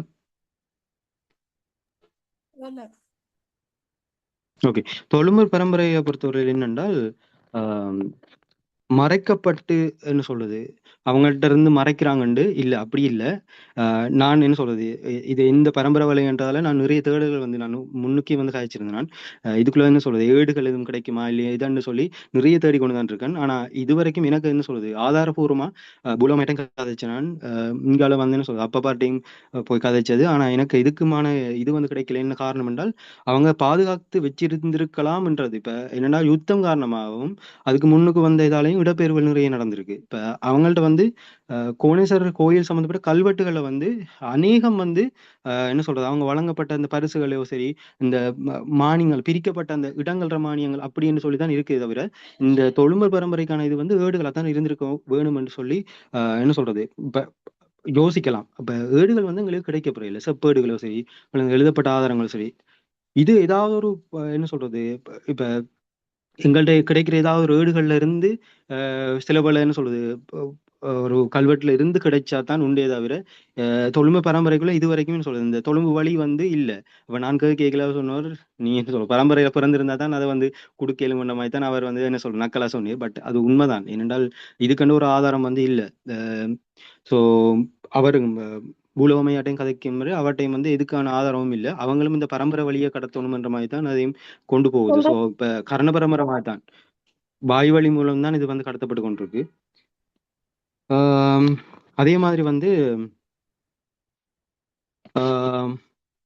இந்த பரம்பரை வழியை மட்டுமில்லை நீங்க இந்த சில விஷயம் சொன்னீங்க. என்னன்னா இந்த காரனார் என்ன சொல்றது காரனார்ல அந்த மானியமும் அதை பற்றி ஒன்று கதைச்சிருந்தீங்க. உண்மைதான். என்னென்றால் குலக்கோட்டன் வந்து பொன்னால வரதராஜ பெருமான் ஆலயத்துக்கு வந்து அந்த ஆலயத்தை வந்து பெரிய அளவுக்கு வந்து அதாவது கட்டுவீச்சதா வந்து அந்த ஆலய வரலாறு வந்திருக்குது. அதை அவங்க எப்படி குறிப்பிடுறாங்கன்னா குலக்கோட்டன் என்ற மன்னன். அது எந்த மன்னன் என்ன பற்றி அறிவும் இல்லை. நீங்க அதை பற்றி தேர்ந்தீங்கனாலே கிடைக்கும். நான் அது முதல் படிச்சுனா இப்போ என்ன சொல்றது ரீசெக் பண்ணா நீங்க அதுக்கு பற்றி என்ன சொல்ல ஆலயத்துக்குனாலே விளங்கும். அந்த ஆலயத்தை பொறுத்தவரை அதாவது என்ன சொல்றது கூர்ம அவதாரம் எடுக்கப்பட்ட ஆலயம் என்று சொல்லி யாழ்ப்பாணத்துல காரநகர் போறதுக்கு முதலே வந்து இருக்குது. ஸோ இந்த காரநகர் சிவன் கோயில் ஈழத்து சிதம்பரம் சொல்லுவோம். அந்த சிவன் கோயிலுக்கும் இந்த கோயிலுக்கும் இடையிலான தொடர்பு வந்திருக்கு. ஸோ இந்த கோயிலை பொறுத்தவரையில குலக்கோட்டன் அங்க தொண்டு செய்ததுக்கான இது வந்திருக்கு. ஸோ கிட்டத்தட்ட வந்து பாத்தீங்கன்னா இந்த பேர் குறிப்பிடப்பட்ட இடங்கள்ல பொறுத்தவரையில என்ன சொல்றது இப்ப நாங்க என்ன சொல்றது தம்பலகாமம் கொடிகாமம் அதே மாதிரி பழுகாமம் என்று சொல்லி மட்டக்களப்பில் ஒரு பகுதி இருக்கு. ஸோ நான் முன்னொருக்கா வந்து இந்த சீனியர் அண்ணாவோட கதை கேட்கல அவர் சொன்னோம் நாங்கள் பழுகாமத்தில் வந்து இருந்தனாங்கடா ஆனால் நாங்கள் நெடுந்தீவில இருந்து பழுகாமத்துக்கு வந்தாங்கன்னு சொல்லி. ஸோ அந்த எங்கட அம்மாட்ட கதை கேட்கலையும் வந்து அம்மா வந்து சொன்னா பழுகாமத்தில் வந்து தொடர்புகள் இருக்குடா என்ற மாதிரி. ஸோ இதை எப்படி வந்து பார்த்தீங்கன்னா கொடிகாமத்திலையும் வந்து சில பேர் வந்து இருக்கிறோம். ஸோ இந்த தொடர்புகள் வந்து எப்படி என்றா இப்போ தொண்டு பரம்பரை மாதிரியான தொடர்புகளா இருக்கலாம். மேபி அவங்க போய் இருந்திருக்கலாம், விவசாயத்துக்காக போயிருக்கலாம், அல்லது இப்படி மன்னர்கள் கொண்டு போயிருக்கலாம் மக்களை. இது வந்து நடந்திருக்கலாம். ஏன்னா இங்க இருந்த குலக்கோட்ட மன்னன் அங்க இருக்கிறவங்களுக்கு வந்து குலக்கோட்ட மன்னன் யாருன்னு தெரியாம தான் அது எழுதப்பட்டிருக்கு. ஸோ குலக்கோட்ட மன்னன் கொண்டு போன இண்டேக்ல ஏதோ ஒரு தொடர்புகள் கட்டாயம் இருந்திருக்கணும். ஸோ இப்படி வந்து நாங்க கொஞ்சம் வந்து இன்னும் எக்ஸ்ட்ரீமா தேடணும்னா சில விஷயங்களை வந்து தெரிஞ்சு கொள்ளலாம். ஸோ இந்த தொடர்புகள் மூலம் வந்து நான் நினைக்கிறேன். ரைட், இதுதான் என்ன நான் குறிப்பிட வேண்டியது. மற்ற இன்னொன்று விஷயம் கிண்ணியா பிரதேசத்தை பொறுத்தவரை நீங்க சொன்னீங்க கிண்ணியா பிரதேசம் நிச்சயமா வந்து கிண்ணியாவில் 2 பிரதான கோயில்கள் வந்து இருக்குது. கோயில்களை பொறுத்தவரை அம்மன் கோயில் உண்டு, ஹாஸ்பிட்டலுக்கு முன்னுக்கே வந்திருந்தது. ஸோ அதுக்கு பிறகு வந்து பார்த்தீங்கன்னா ஊற்றுப்பிள்ளையா கோயில்னு சொல்லி வரைக்கில் திருவண்ணாமலையிலேருந்து வரைக்கில் வந்து பாலத்துக்கு பக்கத்துலேயே வந்து இருக்கும். பாலத்திலிருந்து கிண்ணியா பாலத்திலிருந்து வந்து இருக்கும். ஸோ இந்த 2 பிள்ளையார் கோயிலும் இது வந்து தமிழர்களால் மெயின்டைன் பண்ணப்பட்ட கோயில். கிண்ணியாவுக்குள்ள நிறைய என்ன சொல்லுது இப்போ அங்கே கிண்ணியா பிரதேசத்தோட தம்பலாத்தோட நிறைய தொடர்புகள் ஏண்டா எல்லாமே ஒன்று தான் கிட்டத்தட்ட பார்த்தீங்கன்னா. ஸோ அதுல வந்து யாரையும் விரட்டி அடிக்கையில அங்க இருக்கிறவங்க வந்து என்றால் யுத்தம் காரணமாகவும் அதுக்கு முன்னுக்கு இருந்த பிரச்சனைகள் காரணமாகவும் ஆஹ் அங்க முஸ்லிம்கள் இருந்திருக்காங்க, தமிழர்கள் இருந்திருக்காங்க. முஸ்லிம்கள் யாருமே வந்து தமிழர்களை விரட்டி அடிக்கல. அந்த வேர்டை வந்து நிகழ் பண்ணுங்க. ஸோ அங்க வந்து என்னென்றால் அவங்க குறைந்த விலைக்கு விற்பனை செஞ்சு போனதா கதைகள் இருக்குது. சில பேர் வந்து விட்டுட்டு போனதா மாதிரி இடம்பெயர்ந்து போனதா இருக்கு. சில பேர் வந்து வெளியூர் போனதா. ஸோ அங்க அந்த அந்த வேர்ட் வந்து எங்களுக்கு தேவையில்லை. ஸோ அதை கொஞ்சம் பார்த்துக்கோங்க. அதே மாதிரி வந்து திருக்கோணேஷ் ஆதிகோணேஸ்வரர் கோயில்ல வந்து இன்னுமே வந்து என்ன சொல்றது எங்களுக்கு பார்க்கக்கூடியது. தம்பலகாமம்ன்றது வெறும் தம்பலகாம வந்து குறிப்பிடப்பட முடியாது. ஏனென்றால் ஆதிகோணேஸ்வரம் கோணேஸ்வரன் என்ன சொல்றது ஒரு வழிபாடு வந்து அங்க இருக்குது. ஸோ அங்க நாங்க ஆதிகோணேஸ்வரம் கதை கேட்கல. அது என்னடா இன்னும் ஸ்பெஷலா பார்க்கலாம். ஊர் பூசைகள்னு சொல்லி உங்களுக்கு தெரிஞ்சிருக்கும் முதலியல கோணேஸ்வரர் பூசைகள் வந்து ஊர் பூசைகள் வந்து இருக்குது. ஸோ 13ஆம் பூசை 12ஆம் பூசை அப்படி என்று சொல்லி ஊர்களுக்கு வந்து பூசைகள் கொடுக்கப்பட்டிருக்கு. ஸோ அந்த லிஸ்ட்ல எடுத்தாலே வந்து அந்த பூசைகளுக்கான என்ன சொல்றது எந்தெந்த ஊர் தொடர்புபடுமோ கிட்டத்தட்ட பார்த்தீங்கன்னா திருவண்ணாமலையில் எல்லா ஊரும் வந்து அதில் தொடர்புபட்டிருக்கும்.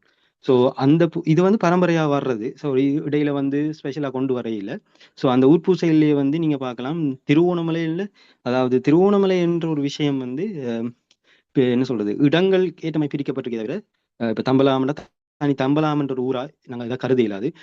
ஸோ கோணேஸ்வர சார்ந்து தான் நாங்க இங்க வந்து பார்க்க வேண்டும். ஸோ அந்த ஆதி கோணேஸ்வரத்தில் இருக்கிற அந்த பூசை வழிபாட்டு முறையிலே வந்து ஊர்கள் தொடர்படும். ஸோ கிட்டத்தட்ட பார்த்தீங்கன்னா எல்லா ஊர்களும் வந்து என்ன சொல்றது கோணேஸ்வரன் ஒரு கோயிலை மையப்படுத்தி இருக்குது. ஸோ நாங்க தொடர்பட வேண்டியது அதாவது இங்க பாயிண்ட் பண்ணணும்டா பின் பண்ணி பாயிண்ட் பண்ண வேண்டிய இடம் வந்து கோணேஸ்வர ஆலயம். ஸோ அவங்களோட வழிபாடு அவங்களோட தொன்மையை கிண்ட வழி கிடைக்கலாம். நாங்க ஊர்கள் எங்கெங்க இருந்து வந்திருக்குன்னு சொல்லி பார்க்கலாம்னு நினைக்கிறேன். தேங்க்யூ.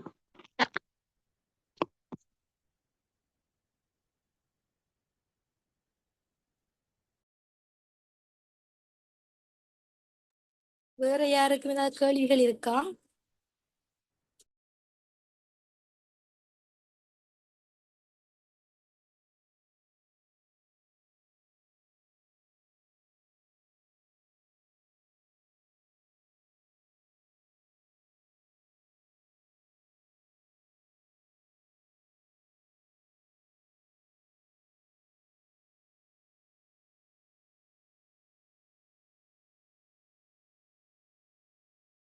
ஏனையோரும் உங்களோட கருத்துக்கள் எதுவும் இருந்தால் கருத்துக்களை முன்வைக்கணும்.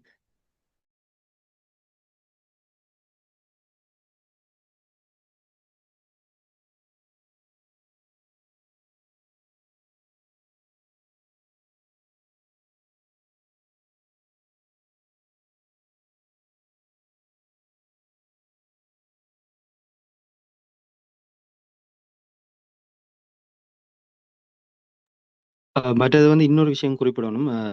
என்னென்றால் இப்ப தம்பலாம் பிரதேசத்தை பொறுத்தவரையில இப்ப இப்ப கோணேஸ்வர ஆலயம் அங்க அதாவது கோணேஸ்வரன் அதாவது அங்க இங்க பேத்தெடுக்கப்பட்ட சிவலிங்கம் வந்து அங்க கொண்டு போகப்படுது. அதாவது அங்க கொண்டு போய் பாதுகாக்கப்படுது. இதுக்கான காரணமா இருக்க என்னென்றால் இப்ப முதலாவது விஷயம் தொழும்பு பரம்பரை அங்க இப்ப இருக்கிறதுக்கான காரணமும் சரி அங்க என்ன சொல்றது இது சார்ந்து திருக்கோணேஸ்வரம் சார்ந்த அஹ், அஹ், எல்லாம் இருக்கிறதுக்கான காரணம் என்னென்றால் திருவண்ணாமலைக்கு இலகுவா வந்து நகரக்கூடிய ஒரு இடமா வந்து சில வேளை வந்து அதாவது தமிழகம் வந்து இருந்திருக்கலாம்ன்ற மாதிரி. ஏனென்றால் இங்கால வந்து பாத்தீங்கன்னா தெற்கு புறம் வந்து நீர்நிலை பிரிக்கப்பட்டிருக்கு. ஸோ ஒரு கடல் பிரிவினை ஒன்று இருக்கு. அதால வந்து இலகுவா போகிறதுக்காக கூட திருவண்ணாமலை நாடிக்கலாம். ஏனென்றால் எங்களோட வில்லுண்டி கந்த சுவாமிகள் முதல் வந்து பாத்தீங்கன்னா இந்த சுவாமி மலை என்ற ஒரு சரியா பாயிண்ட் பண்ணப்படலை இந்த இடம்னு சொல்லி சில வேளை அந்த ஏர்ஹோஸ்டுக்குள்ள உள்ள நேவிக்குள்ள உள்ள ஒரு மலையில வந்து இருந்திருக்கலாம்ன்ற மாதிரி.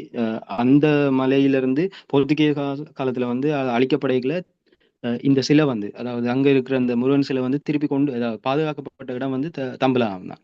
ஸோ அங்க அதே மாதிரியே கொண்டு போகப்பட்டிருக்கு. திருப்பி கொண்டு வந்து திரும்பி பிரதிஷ்டை செய்திருக்காங்க வில்லுண்டி கந்தசுவாமி. இப்ப இருந்த கோயில் வந்து பிறகுதான் கொண்டு வந்து வைக்கப்பட்டிருக்கு. ஸோ கிட்டத்தட்ட பாத்தீங்கன்னா எல்லா நேரத்திலையுமே வந்து தம்பலத்துல தான் வந்து அது பாதுகாக்கப்பட்டிருக்கு. ஸோ அப்படித்தான் இந்த இந்த சிலையும் வந்து கொண்டு போயிருக்காங்க. அங்க திருப்பி ஒரு கோயில் வர்றதுக்கான காரணமாக இருந்திருக்கலாம் என்ற மாதிரி தான் யோசிக்கிறது. ஸோ குலக்கோட்டன் கட்டுனதாண்டா குலக்கோட்டன் வந்து திருக்கோணேஸ்வரத்தை தான் மெயின் பண்ணி செய்யுது. ஸோ அங்க கட்டினது நீங்க சொன்ன மாதிரி இருக்கலாம். பட் காரணம் வந்து இப்படியும் இருக்கலாம் என்ற மாதிரி யோசிக்கலாம்.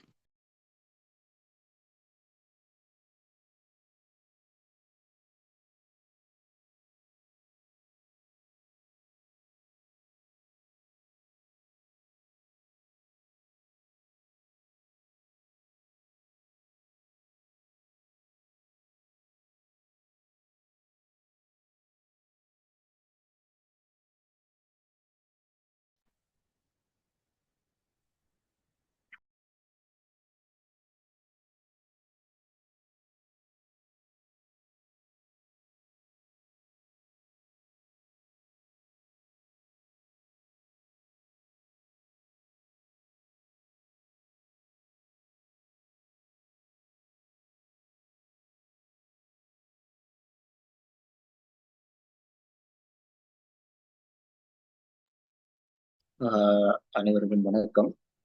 பல விடயங்களை சகோதரி தொட்டு சென்றிருந்தாங்க. இன்றைய கலந்துரையாடல வந்து இன்னும் கொஞ்சம் சில விஷயங்களை இன்னும் கொஞ்சம் தெளிவுபடுத்தியிருந்தா இன்னும் இருக்கும்.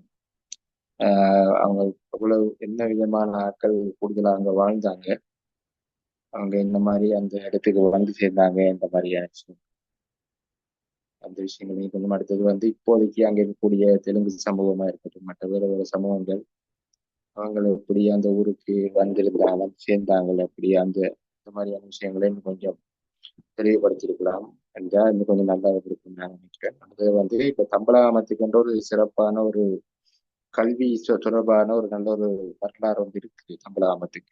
திருவண்ணாமலை மாவட்டத்திலே வந்து தம்பலாமம் கிராமத்துக்கு என்ற ஒரு நல்ல ஒரு கல்வி வரலாறு வந்து இருக்குது.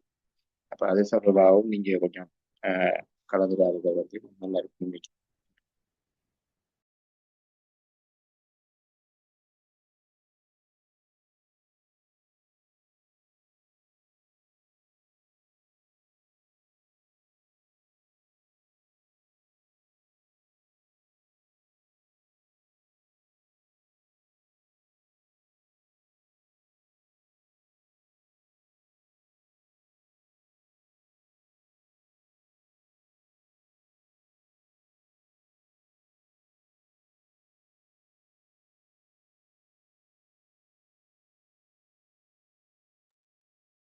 வணக்கம்.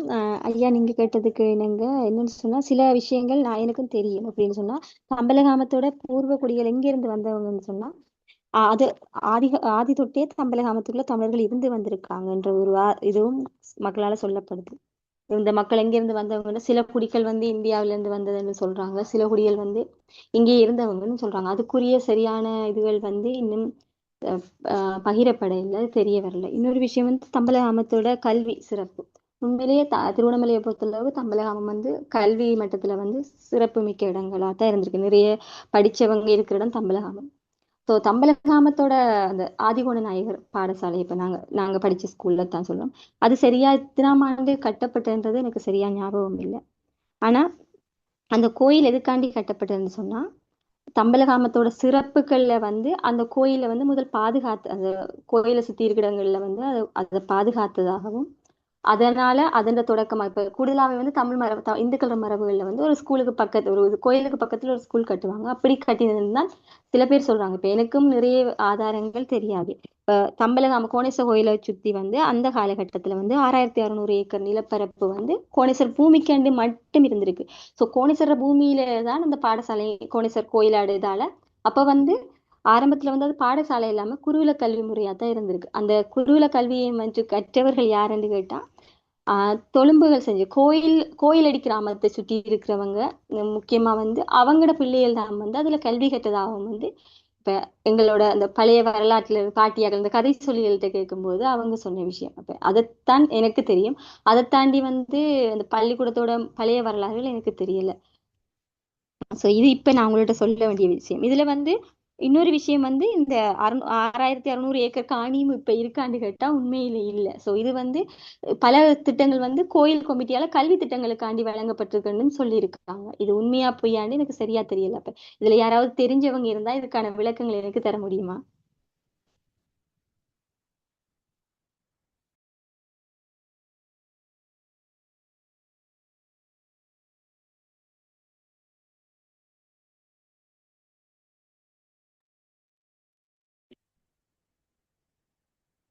வணக்கம்.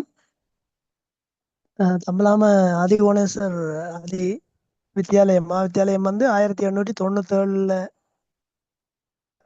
இந்து மக்களால் ஆரம்பிக்கப்பட்டு 1922 அரசாங்கம் பொறுப்பேற்றது. இதை நீங்க உங்களோட ஆதிகோண நாயகர் கிட்டடியில வெளியிட்ட ஒரு மலர்லையும் பார்த்து கொள்ளலாம்.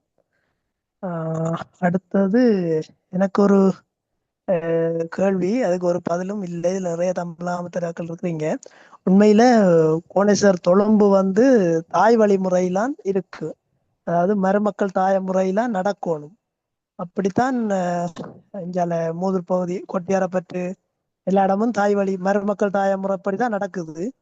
அந்த தொழும்பும் மருமக்கள் தாய முறைப்படிதான் நடக்குது. இப்ப நான் செய்து வந்தால் எந்த பிள்ளைக்கு வராது. ஆனால் என்னுடைய அக்காடதோ தங்கச்சிட பிள்ளைக்கு தான் அந்த இது போய் சேரும். வயலா இருந்தாலும் சரி, அல்லது காப்பு கட்டுறதா இருந்தாலும் சரி, எதுவா இருந்தாலும் சரி. ஆனா தம்பலாமத்துல மட்டும் அது மகன் முறையில மாறிட்டு, தாப்பன் செய்தா பிள்ளைக்கு, பிள்ளை செய்தா அதிர பிள்ளைக்கு அப்படின்னு மாறிச்சு. இது மாறின காரணம் அல்லது இப்படித்தான் நிறைய இருந்ததா என்ற ஒரு கேள்வி ஒன்று இருக்குது. யாருக்காவது தெரிஞ்சிருந்தால் அஹ், சொல்லுங்க அல்லது தேடுங்க. மற்றது அந்த பிள்ளை சகோதரி நல்லா தேடுனாங்க, சிறப்பு, நல்ல ஒரு தேடல். வாழ்த்து, நன்றி. இதுக்கு நான் பதில் சொல்லணும்னு நினைக்கிறேன். நான் என்னென்றால் உண்மைதான். நான் வந்து கதைச்செல்லும்படியே என்ன சொல்றது, தந்தை வழி தான் வந்து மாற்றப்பட்டிருக்கு. என்னென்றால் பூலோகம் ஐயா அவரோட வந்து நான் கதைச்சேன். அவர் வந்து இப்ப வேள்விக்கான பரம்பரை வந்து சம்பூர்ல வந்து இருக்கிறாரு. இப்போவும் அவர்கிட்ட நான் கதை கேட்கல, அவரும் இதை மென்ஷன் பண்ணியிருந்தவர், தாய் வழி தான் இருக்க வேணும், ஆனா இப்ப எல்லாம் மாறிட்டுது அப்படின்னு சொல்லி. என்ன பிரச்சனை என்றால் இப்ப இது வந்து என்ன சொல்றது, இப்ப ஒரு குறிப்பிட்ட பரம்பரை வந்து இப்ப ஒவ்வொரு பரம்பரையும் இருக்குதானே, அது மாதிரி தொழும்பு பரம்பரையை பொறுத்தவரையில இப்ப தொழும்பு பரம்பரைக்குள்ள இப்ப எங்கன்னு சொல்றது, வேள்விக்கான பரம்பரைக்கு இப்ப தொழும்பு பரம்பரை மெயினா இருக்கிறது வந்து என்ன சொல்றது, இந்த பூசைகளை வந்து பொறுப்பேற்று இது செய்யற மாதிரி, அதுக்கான அதாவது வயலை வந்து பாக்குற மாதிரி அந்த பரம்பரை தான் இப்ப எங்கட தாத்தாண்ட இதுல வந்து இருக்குது. ஆனா அதுலயுமே வந்து என்னன்னா ரெண்டு பிரிவா வந்து பிரிஞ்சிருக்காங்க. ஸோ ஒரு பரம்பரை வந்து ரெண்டா உடைஞ்சிருக்கு. ஸோ இதுக்கான காரணங்களா கூட இருக்கலாம். என்னண்டா அவங்களோட பரம்பரைக்குள்ள உள்ள பிரச்சனைகளால வந்து இது நடந்திருக்கலாம். இந்த முறை வந்து என்ன சொல்றது மாற்றப்பட்டு தான் இருக்குது. ஆஹ் அதுக்குள்ள என்ன சொல்றது எப்படி என்றால் இதுக்கு ஒரு அதான் சொன்னேன், இதுக்கான ஒரு ஆதாரம்ன்ற ஒரு விஷயம் வந்து இல்லைண்டா எப்படி சொல்றது, அது இழக்கப்பட்டுட்டாங்க. அந்த இது வந்து வாய் வழி மூலம் தான் இப்பவும் கடத்தப்படுது, பரம்பரை வழி மூலம் தான் கடத்தப்படுது. ரெண்டு பக்கமுமே வந்து நான் ரெண்டு இதுத்தையும் கதைச்சாச்சு. அவங்களுக்கு வந்து என்ன சொல்றது, இப்ப தாத்தாக்கு போல கிட்டத்தட்ட பாத்தீங்கன்னா 100 வயசு ஆயிட்டுது. அப்ப அவட்ட போய் கதை கேட்கலையும் அவர் சொன்ன விஷயம் அதான். நான் நிறைய நாள் இதுல இருந்து விலத்தி வந்தாலும் அங்க வந்து போய் கதை கேட்கல வந்து இதேதான். அவங்கள்ட்ட வந்து இதுக்கான ஆதாரங்கள் எதுவும் இல்லை. அது அவர் நக்கலா சொன்ன ஒரு விஷயம் தான். நீங்க என்ன சொல்றது, பரம்பரை பிறந்திருக்கான்னு தெரிஞ்சாதான் அது கொண்டு போகணுன்ற மாதிரி. மற்றது பூலோகமையிட்ட கதை செய்தான்.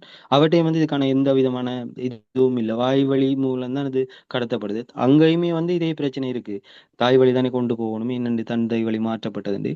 இப்ப அவங்க சொல்றதன்படி பார்த்தா தாய் வழி தான் கொண்டு போகணும். அதுல என்ன சொல்றது, ஏன்டா அது அவங்க ரெண்டு பேரும் கதைச்சதன்படியே அது உறுதியான ஒரு விஷயமா இருக்கு. ஸோ மாற்றப்பட்டதுக்கான காரணம் எனக்கும் தெரியல. சில வேளை குடும்ப பிரச்சனைகளா இருக்கலாம். இல்லை என்றால் ஏதாவது ஒரு இடத்துல வந்து என்ன பிள்ளைகள் இல்லாத ஒரு நிலையும் இருந்திருக்கலாம். ஸோ அதை பற்றி ஒரு என்ன சொல்றது ஆதாரங்க சரியா தெரியல, அதான் பிரச்சனை.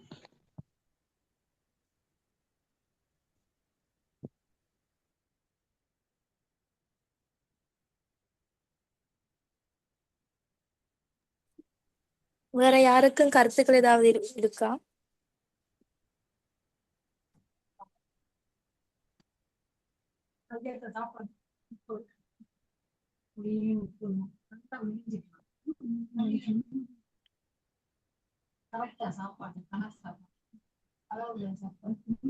யாருக்கும் கருத்துக்கள் இல்லை என்றால் அமர்வை முடிக்கலாமா?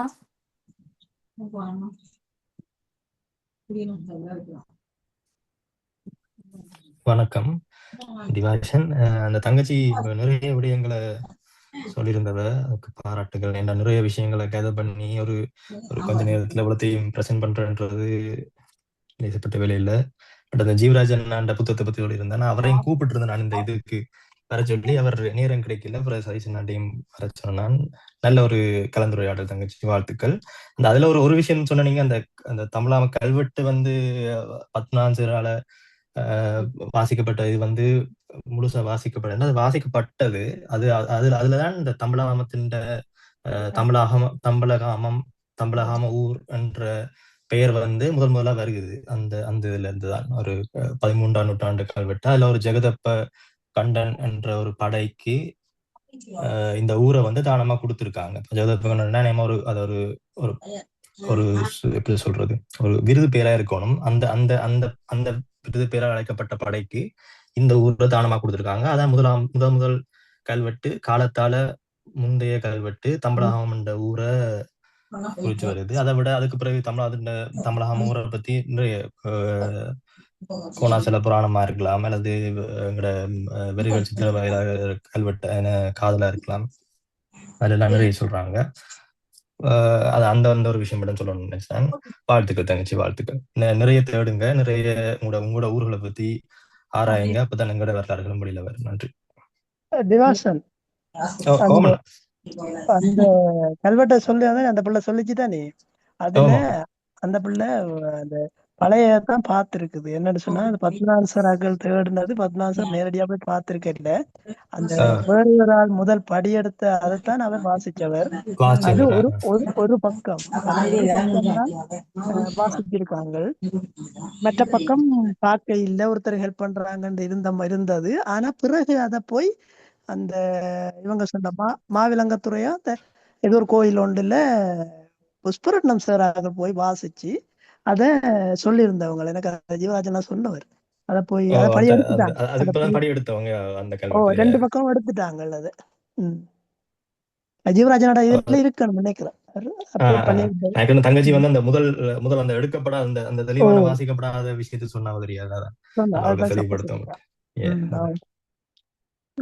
என்னன்னு சொன்னான்னா, எனக்கு வந்து நான் ஜீவராஜனோட புத்தகத்தை அடிப்படையாக கொண்டுதான் நிறைய விஷயங்களை தேடி எடுத்துக்கொண்டு நான் இப்ப எங்கிட்ட இருக்கிறது ஒரு 3 புத்தகங்கள் தான். முதல் இதுல தம்பலகாமன் ஊர் பேர் ஆய்வு என்ற ஒரு முதலாவது புத்தகம் ஜீவராஜனோடது தான். அதை வச்சுதான் விஷயங்களை நான் தேடி இருக்கேன். ஆனா நான் திருவண்ணாமலை லைப்ரரியிலையும் சரி, தம்பலா லைப்ரரியிலையும் தேடின அளவுக்கு அதுக்கு பிறகு வந்த அந்த பதிவுகள் எதுவும் எனக்கு கிடைக்கல. நிறைய புத்தகங்கள் வந்து இருக்குன்னு சொல்றாங்க, தேடி பார்த்த அளவுக்கு கிடைக்கவே இல்லை. எனக்கு அப்படியான புத்தகங்கள் எதுவும் கிடைக்கல. இப்ப என்னோட இந்த இதுல நான் சொல்ல வர விஷயங்கள், என்னோட ஆய்வுகள் எல்லாமே வந்து புத்தகம் சார்ந்ததா இருக்கு. நான் இதை வந்து கூகுள்லயோ இல்ல மற்ற இடங்களையோ கொண்டு வந்து ஆக்கள்கிட்ட வாய்மொழி மூலமா கேட்டது. இன்னொன்று வந்து பழைய எழுத்தாளர்களும் சரி, இப்பத்திய எழுத்தாளர்கள் எழுதின புத்தகங்களை சார்பா வச்சுதான் நான் நிறைய விஷயங்கள் தேடிக்கிட்டு இருக்கேன். ஏன்னா என்னை பொறுத்த அளவுக்கு நிறைய உண்மைகள் வந்து புத்தகங்கள்ல இருந்து தான் வெளிவரும்ன்றது என்னோட நம்பிக்கை. அதனால நான் புத்தகங்கள் தான் அதிக தேடுதல் வச்சிருக்கேன். ஆமா, புத்தகங்கள்ல மட்டும் தங்கி இருக்காம நேர்லயும் சென்று கலாய்வுகள் செய்யுங்க. என்ன காரணம்டா, புத்தகங்கள் இப்ப ஒரு புத்தகத்தை பிரைமரியா வச்சு அடுத்த செகண்டரி செஞ்சீங்கன்னு நீங்க அதை ஒட்டி தான் போவீங்க தவிர உங்களுக்கான ஒரு பரந்துபட்ட பார்வை கிடைக்காது. அந்த புத்தகத்தை ஒட்டி மட்டும்தான் உங்களோட தேடல் இருக்கும். புத்தகத்தையும் ஆதாரமா வச்சுக்கொள்ளுங்க. அதோட சேர்ந்து உங்களோட தனிப்பட்ட ஒரு ஆய்வை, ஒரு பரந்துபட்ட ஆய்வா செஞ்சீங்கன்னு சொன்னா இன்னும் நிறைய தகவல்கள் உங்களுக்கு கிடைக்கும். தொடர்ந்து முயற்சி செய்யுங்க. வாழ்த்துக்கள். மற்றது நானும் ஒன்று சொல்ல வேணும் தங்கச்சி, என்னென்றால் இப்ப நீங்க இருக்கிற பிரதேசத்தை பொறுத்தவரையில நிறைய என்ன சொல்றது கர்ணபரம்பரை கதைகளோட வகைகள் வந்து இருக்குது. இப்ப நீங்க தேர்டேக்ல வந்து அவங்கள்ட்டையும் வந்து என்ன ரோவா வந்து கேளுங்க. அவள்கிட்ட இருந்து வர தகவலை எனக்கு தெரிஞ்சு தொடர்பு படுத்தி பாத்தீங்கன்னாலே நிறைய விஷயம் வந்து என்ன சொல்றது எடுக்கக்கூடிய மாதிரி இருக்கு. எங்களால் அது கொஞ்சம் முடியாம இருக்குது. ஏன்னா அங்கேயே அவைலபிளா இருந்தா நிறைய பேர்ட்ட வந்து சின்ன உங்களால அது முடிஞ்சுதா இது ஒரு பெரிய விஷயத்த வந்து நீங்க வெளியில கொண்டு வரலாம். ஏனென்றால் அங்க வந்து இருக்கிறவங்கள்ட்ட வந்து நிறைய கதைகள் இருக்கு. சிலது வந்து என்ன சொல்றது, இப்ப உதாரணத்துக்கு இப்ப அந்த பூதம் பாதுகாக்கிற கதை அது வந்து சொல்லப்பட்டிருக்கலாம் அல்லது இல்லாம இருக்கலாம். அந்த என்ன சொல்றது பெரிய அம்மி எப்படி தூக்கப்பட்டதுன்னா, இப்ப இங்க திருவண்ணாமலை ஜான்மேன் சொல்லுது எங்கட அந்த இது ஒன்று இருக்கு, சமாதி ஒன்று இருக்கு தானே. சோ அப்படி தொடர்புகள் சிலவுகள் இருக்கலாம். கன்னியால இருக்க சமாதி வந்து அதே மாதிரி வந்து மன்னார்லயும் ஒன்று இருக்குது. ஸோ இப்படி வந்து சொல்றது சில தொடர்புகள் வந்து இருந்திருக்கலாம். அப்ப நீங்க ஒவ்வொரு விஷயத்தையும் வந்து எதையுமே நீக்கிடாம முடிஞ்ச அளவுக்கு நீங்க எழுத்தாளர்னு சொல்லிங்க, முடிஞ்ச அளவுக்கு வந்து இதை கொண்டு வரைக்கல கட்டாயம் ஒரு தொடர்பு வரும். மற்றது இன்டர்நெட்லயே நிறைய தேடுங்க. ஜீவன் நதி நினைக்கிறேன், ஜீவன் நாடு அவர்டையும் ஒரு அந்த இதையும் பாருங்க. அவருடைய புத்தகம் சார்ந்து இல்லாம சில கருத்துக்களையும் வந்து அவர் அதுல சொல்லி இருக்கிறார். ஸோ அதையும் உங்களால ஃபாலோ பண்ணிக்கொள்ள இயலும்னு நினைக்கிறேன். மற்றது வந்து இருக்கிறவங்களுடைய வந்து தொடர்புகளை மேற்கொள்ளுங்க. அப்படி என்னைக்குள்ள நிறைய விஷயம் வந்து அதாவது கனெக்டிவிட்டி தான் எங்க விஷயம். நாங்களும் பாக்குற விஷயம் என்னன்னா எங்க இது போய் கனெக்ட் ஆகும்னு தெரியாம, ஏன்னா ஒவ்வொரு காலத்துக்குள்ளேயும் ஒன்று இருந்திருக்கலாம். அது அந்த காலத்தின் அடிப்படையில் கனெக்ட் பண்ணி பார்த்தா நிறைய கிடைக்கும். எங்களுக்கு பிசிக்கல் ஆதாரம் கிடைக்குமா இல்லையான்னு தெரியல, பட் கனெக்ட் பண்ணி பார்க்கல வர மாட்டேன்னு நினைக்கிறேன். ட்ரை பண்ணி பாருங்க. Best of luck. நீங்க சொல்றது உண்மைண்ணா. இப்ப நான் சொன்ன அந்த பூதங்கள் பாதுகாக்குதுன்ற விஷயம் வந்து மத்தவங்களுக்கு வந்து இப்ப நான் வெளியில சொல்லும் போதும், இப்ப நான் ஒரு விஷயத்த ஒரு ஆர்டிகிளா வெளியிடும் போதும் சில பேர் முட்டாள்தனம்னு சொல்லுவாங்க. ஆனா நான் அனுபவ ரீதியா உணர்ந்த விஷயம், யுத்தம் முடிஞ்சு எல்லாருமே கொஞ்சம் வெளியூர்கள்ல இருக்கிற டைம்ல நான் எங்களோட பாட்டியோட எங்களோட வயற்காணி தோட்ட காணிக்குள்ள இருந்தேன். அப்ப தோட்டக்காரியில இருக்கும்போது இரவு சரியா 12 மணிலேருந்து 2 மணிக்கு சலங்க சத்தம், அந்த மலையாள போற மலை தான் என்னோட எங்கட கொட்டிலுக்கு பின்னுக்கு ஒரு மலை, சலங்க சத்தம் கேட்கும். அப்ப பாட்டிகிட்ட கேட்கும்போது பாட்டி சொன்ன கதை தான் இது. ஆனா நான் அதுக்கு பிறகு நான் வளர்ந்த பிறகும் அந்த மலைக்கு கிட்ட போய் இன்னைக்கு வரைக்குமே தேடுற விஷயம் என்ன, இன்னைக்கு வரைக்கும் அந்த சத்தம் கேட்டுக்கிட்டே இருக்குது. நான் அதை தேடிக்கிட்டு தான் இருக்கேன். என்னன்னு இந்த மலையில இந்த சரியா இந்த டைமுக்குள்ள இந்த சலங்கை சத்தம் வருது. அப்ப இது பொய்யன்னு நான் சொல்லல, அது ஏன்னா இந்த காதால நான் டெய்லி கேட்கிற ஒரு விஷயத்த. இப்ப அதே மாதிரி வந்து எங்கட பிரதேசம் முள்ளிப்பத்தானை பிரதேசத்தை உட்பட்டிருக்கு. நிறைய வரலாறுகள் வந்து இங்கேயும் இருக்குது. நிறைய குடும்பங்கள்ட்ட நான் கேட்டது, இப்ப ஆலங்கனில இருந்து பூர்வீகமா வந்தவங்கள்ட்ட விசாரிச்சது, அதே மாதிரி தம்பலகாமத்துல இருந்து வந்தவங்கள்ட்ட விசாரிச்சதுபடி ஒருத்தங்கட கதை முரண்பாடா இருக்கு. இப்படித்தான் வந்திருக்கும் அப்படித்தான் வந்திருக்கும்னு சொல்லி. அப்ப அதனால வந்து என்னால சரியான முடிவு எடுக்க எல்லாமே இருக்கு சில விஷயங்கள்ல. அது உண்மைதானம்மா. என்னென்றால் கங்குவேலி வரைக்கும் இதுக்கான தொடர்பு வந்திருக்கு. நானும் கொஞ்சம் தேடி கொண்டு தான் இருக்கிறேன். என்ன பிரச்சனைண்டா இங்க வந்து இப்ப அதான் சொல்றேன், ஒவ்வொரு கதைகளும் இருக்குன்னு தானே. அது வந்து இப்ப நான் சொல்றேன் நீங்க எல்லாத்தையும் செய்யணும் இல்லை, ஆனா முடிஞ்ச அளவுக்கு வந்து எழுத்து மூலமா தான் அதை மாத்துங்க. இப்ப உங்களோட பிரதேசம் சார்ந்து இருக்கிற கதைகளை வந்து நீங்க என்ன சொல்றது எடுக்கல கதைகள்னா அவங்களோட கருத்துக்களை வந்து எடுத்துக்கொண்டு போய்க்கல. இப்ப ஒவ்வொருத்தரும் செய்யறாங்க. இப்ப நான் மட்டுமோ நீங்க மட்டுமோ இல்ல, இங்க இருக்க நிறைய பேர் வந்து தங்களது இதை வந்து என்ன சொல்றது ஆதாரங்களா போடுறாங்க. பட் எதுவுமே வந்து முற்றுப்புள்ளி வைக்கப்பட இல்லை. ஸோ இதை எல்லாரையுமே இப்ப நீங்க இன்னொரு புத்தகத்தை நாங்க வாசிச்சோம்னா அதுல சில விஷயம் வந்து எங்களோட தகவலோட கனெக்ட் ஆகும். ஸோ வரலாறுகள் இப்படித்தான் வந்து நாங்க என்ன சொல்றது கொண்டு வர வேண்டி இருக்குது. ஏன்னா எங்களுக்கான வரலாறு வந்து தெளிவான வரலாறு இல்லை. அது நிறைய நாங்க பிசிக்கலா வந்து என்ன சொல்றது தளத்துல கதை கேட்கலையே, தளம் அலுவலகத்துல வந்து போய் கதை கேட்கலையே, இந்த பிரச்சனை இருந்தது. யாருமே வந்து என்ன சொல்றது பிசிக்கலா எல்லா தகவலும் வந்து எங்களுக்கு கிடைக்கல. அந்த அப்ப எங்களுக்கு தேர்ட் ஐக்ல என்ன சொல்றது தேவதாஸ் அவர் வந்து அவர் பக்கம் சில விஷயங்களை வந்து அவர் வெளிக்கொண்டு வர்றாரு. இப்படி நாங்க ஒவ்வொருத்தரும் வந்து தேடிக்கொண்டு போய் ஏதாவது ஒரு தொடர்பு கிடைக்கும். ஆனா அது வந்து உடனே கிடைக்குமா இல்லையா எப்பன்றது எங்களுக்கு தெரியாது. பட் இத அடுத்த சந்ததிக்கு இடையில போய்க்கலையே நாங்க இந்த தொடர்பை கொண்டு வந்துடலாம். அங்கங்க நாங்க தேடிக்கொண்டு போற விஷயம் வந்து அதான் ஒரு ஊரோட வந்து இது முடியாது. நிறைய இடங்கள்ல வந்து நாங்க தேடணும். இப்ப கங்குவேலியிலே வந்து நிறைய என்ன சொல்றது ஓலைச்சுவடிகள் வந்து இருக்கு. அங்கேயும் இதே பிரச்சனை தான். விளங்குதா? எனக்கு அந்த தகவல்கள் இருக்குது. அவங்க சில பேர் மட்டும்தான் அதை வந்து படிக்கிறதுக்கோ இல்ல அதை வாசிக்கிறதுக்கோ கொடுக்குறாங்களே தவிர சில விஷயம்லாம் புதிய இளம் மாதிரி தான் அவங்களும் ஃபீல் பண்றாங்க. ஸோ இப்படி நிறைய பிரச்சனைகள் இருக்கு. எங்களுக்கு என்ன சொல்றது கிடைக்கக்கூடியது வாசிக்கக்கூடிய ஆதாரங்கள் கிடைக்குதோ அது ஒரு கட்டத்துக்கு மேல வந்து எங்களுக்கு என்ன சொல்றது பெரிய வரலாற்று ஆதாரமா மாறும். முடிஞ்ச அளவுக்கு வந்து சொல்றது அதை ஒரு ஒரு ஒரு ஃபார்மட்டுக்கு வந்து கொண்டு வந்துட்டோம்னா தொடர்புபடுத்தி பார்க்கலாம். எனக்கு தெரிஞ்சு அது பெட்டர் ஆப்ஷனா இருக்கும்னு நினைக்கிறேன். நான் இந்த தம்பலாமத்து கல்வெட்டு அந்த 2 பக்கம் வாசிச்சதை தளத்துல இதுல ஒரு போட்டோவா போட்டிருக்கேன். தேவைண்டா பார்த்துக்கொள்ளுங்க. நன்றி. நன்றி. நன்றி. ஓகே, நேரம் போதாமை காரணத்தால அமர்வை முடிப்போம் என்று நினைக்கிறேன். இன்னொரு அமர்வில் சந்திப்போம். இன்றைய வரலாற்றை பேசுவோம் அமர்வில் கலந்து கொண்ட அனைவருக்கும் எமது மனமார்ந்த நன்றியை தெரிவித்துக் கொள்கிறேன். வளவாளர் இந்திரன் கஜேந்திரன் அவர்களுக்கும் தளம் அமைப்பின் சார்பில் மிகுந்த நன்றியை தெரிவித்துக் கொள்கிறேன். பங்கு பற்றினர்கள் இன்றைய அமர்வு சார்ந்து உங்களின் அறிவையும் பார்வையும் மேலும் மேம்படுத்தியிருக்க வேண்டும் என்று நம்புகிறோம். பங்கேற்பாளர்கள் அனைவரும் தொடர்ச்சியாக வரலாற்றை பேசுவோம் அமர்வில் இணைந்து பயன்பெறுமாறு அன்புடன் கேட்டுக்கொள்கிறேன். மேலும் அடுத்த வார அமர்வு தொடர்பான தகவல் வழக்கம் போல அறிவிக்கப்படும். மீளவும் இன்றைய அமர்வில் இணைந்து கொண்ட அனைவருக்கும் நன்றிகள். இத்துடன் அமர்வு நிறைவு பெறுகின்றது. நன்றி. நன்றி. இன்றைய அமர்வு ஒரு கஜேந்திரி உங்களுக்கு ஒரு என்ன சொல்ற புது வளவாளர் தன்னுடைய ஊரை பற்றி பேசணும் என்ற நோக்கத்தோட பல விடயங்களை சேகரித்து பேசினதுக்கு அவருக்கு நன்றிகளை தெரிவிச்சு கொள்றோம். அதே மாதிரி இந்த வரலாற்றை பேசுவோம் குழுமத்தின் நோக்கத்தை நாங்கள் மெல்ல மெல்ல அடைஞ்சு கொண்டிருக்கிறோம்ன்றதை நாங்கள் உணரக்கூடியதா இருக்குது. இளம் தலைமுறையினர் பலர் வளவாளரா வந்து தங்களுடைய கருத்துக்களையும் தாங்கள் அறிஞ்சு ஒரு விஷயத்த பேசுறதுக்கான ஒரு களத்தை ஒவ்வொரு வாரம் உருவாக்கி கொண்டிருக்கோம்ன்றத சந்தோஷப்படுறோம். இன்றைய அமர்வு ஒழுங்குபடுத்தின துஜிக்காக்கும் அதே சந்தர்ப்பத்துல வளவாளர் கலந்து கொண்ட கஜேந்தினிக்கும் தங்களுடைய கருத்தை பகிர்ந்து கொண்ட ஜுகந்தன், டிவாஷன், சதீசண்ணா, ஜெரோமண்ணா எல்லாருக்கும் நன்றிகளை தெரிவிச்சுக் கொள்றோம். தொடர்ச்சியா நாங்கள் பயணிப்போம். நன்றி. ஓமண்ணா அந்த பிள்ளை நன்றி கல்லுண்டுச்சு, நன்றி சொல்லலாமா நன்றி கல்லுண்டு சொல்லலாமான்னு பாருங்க.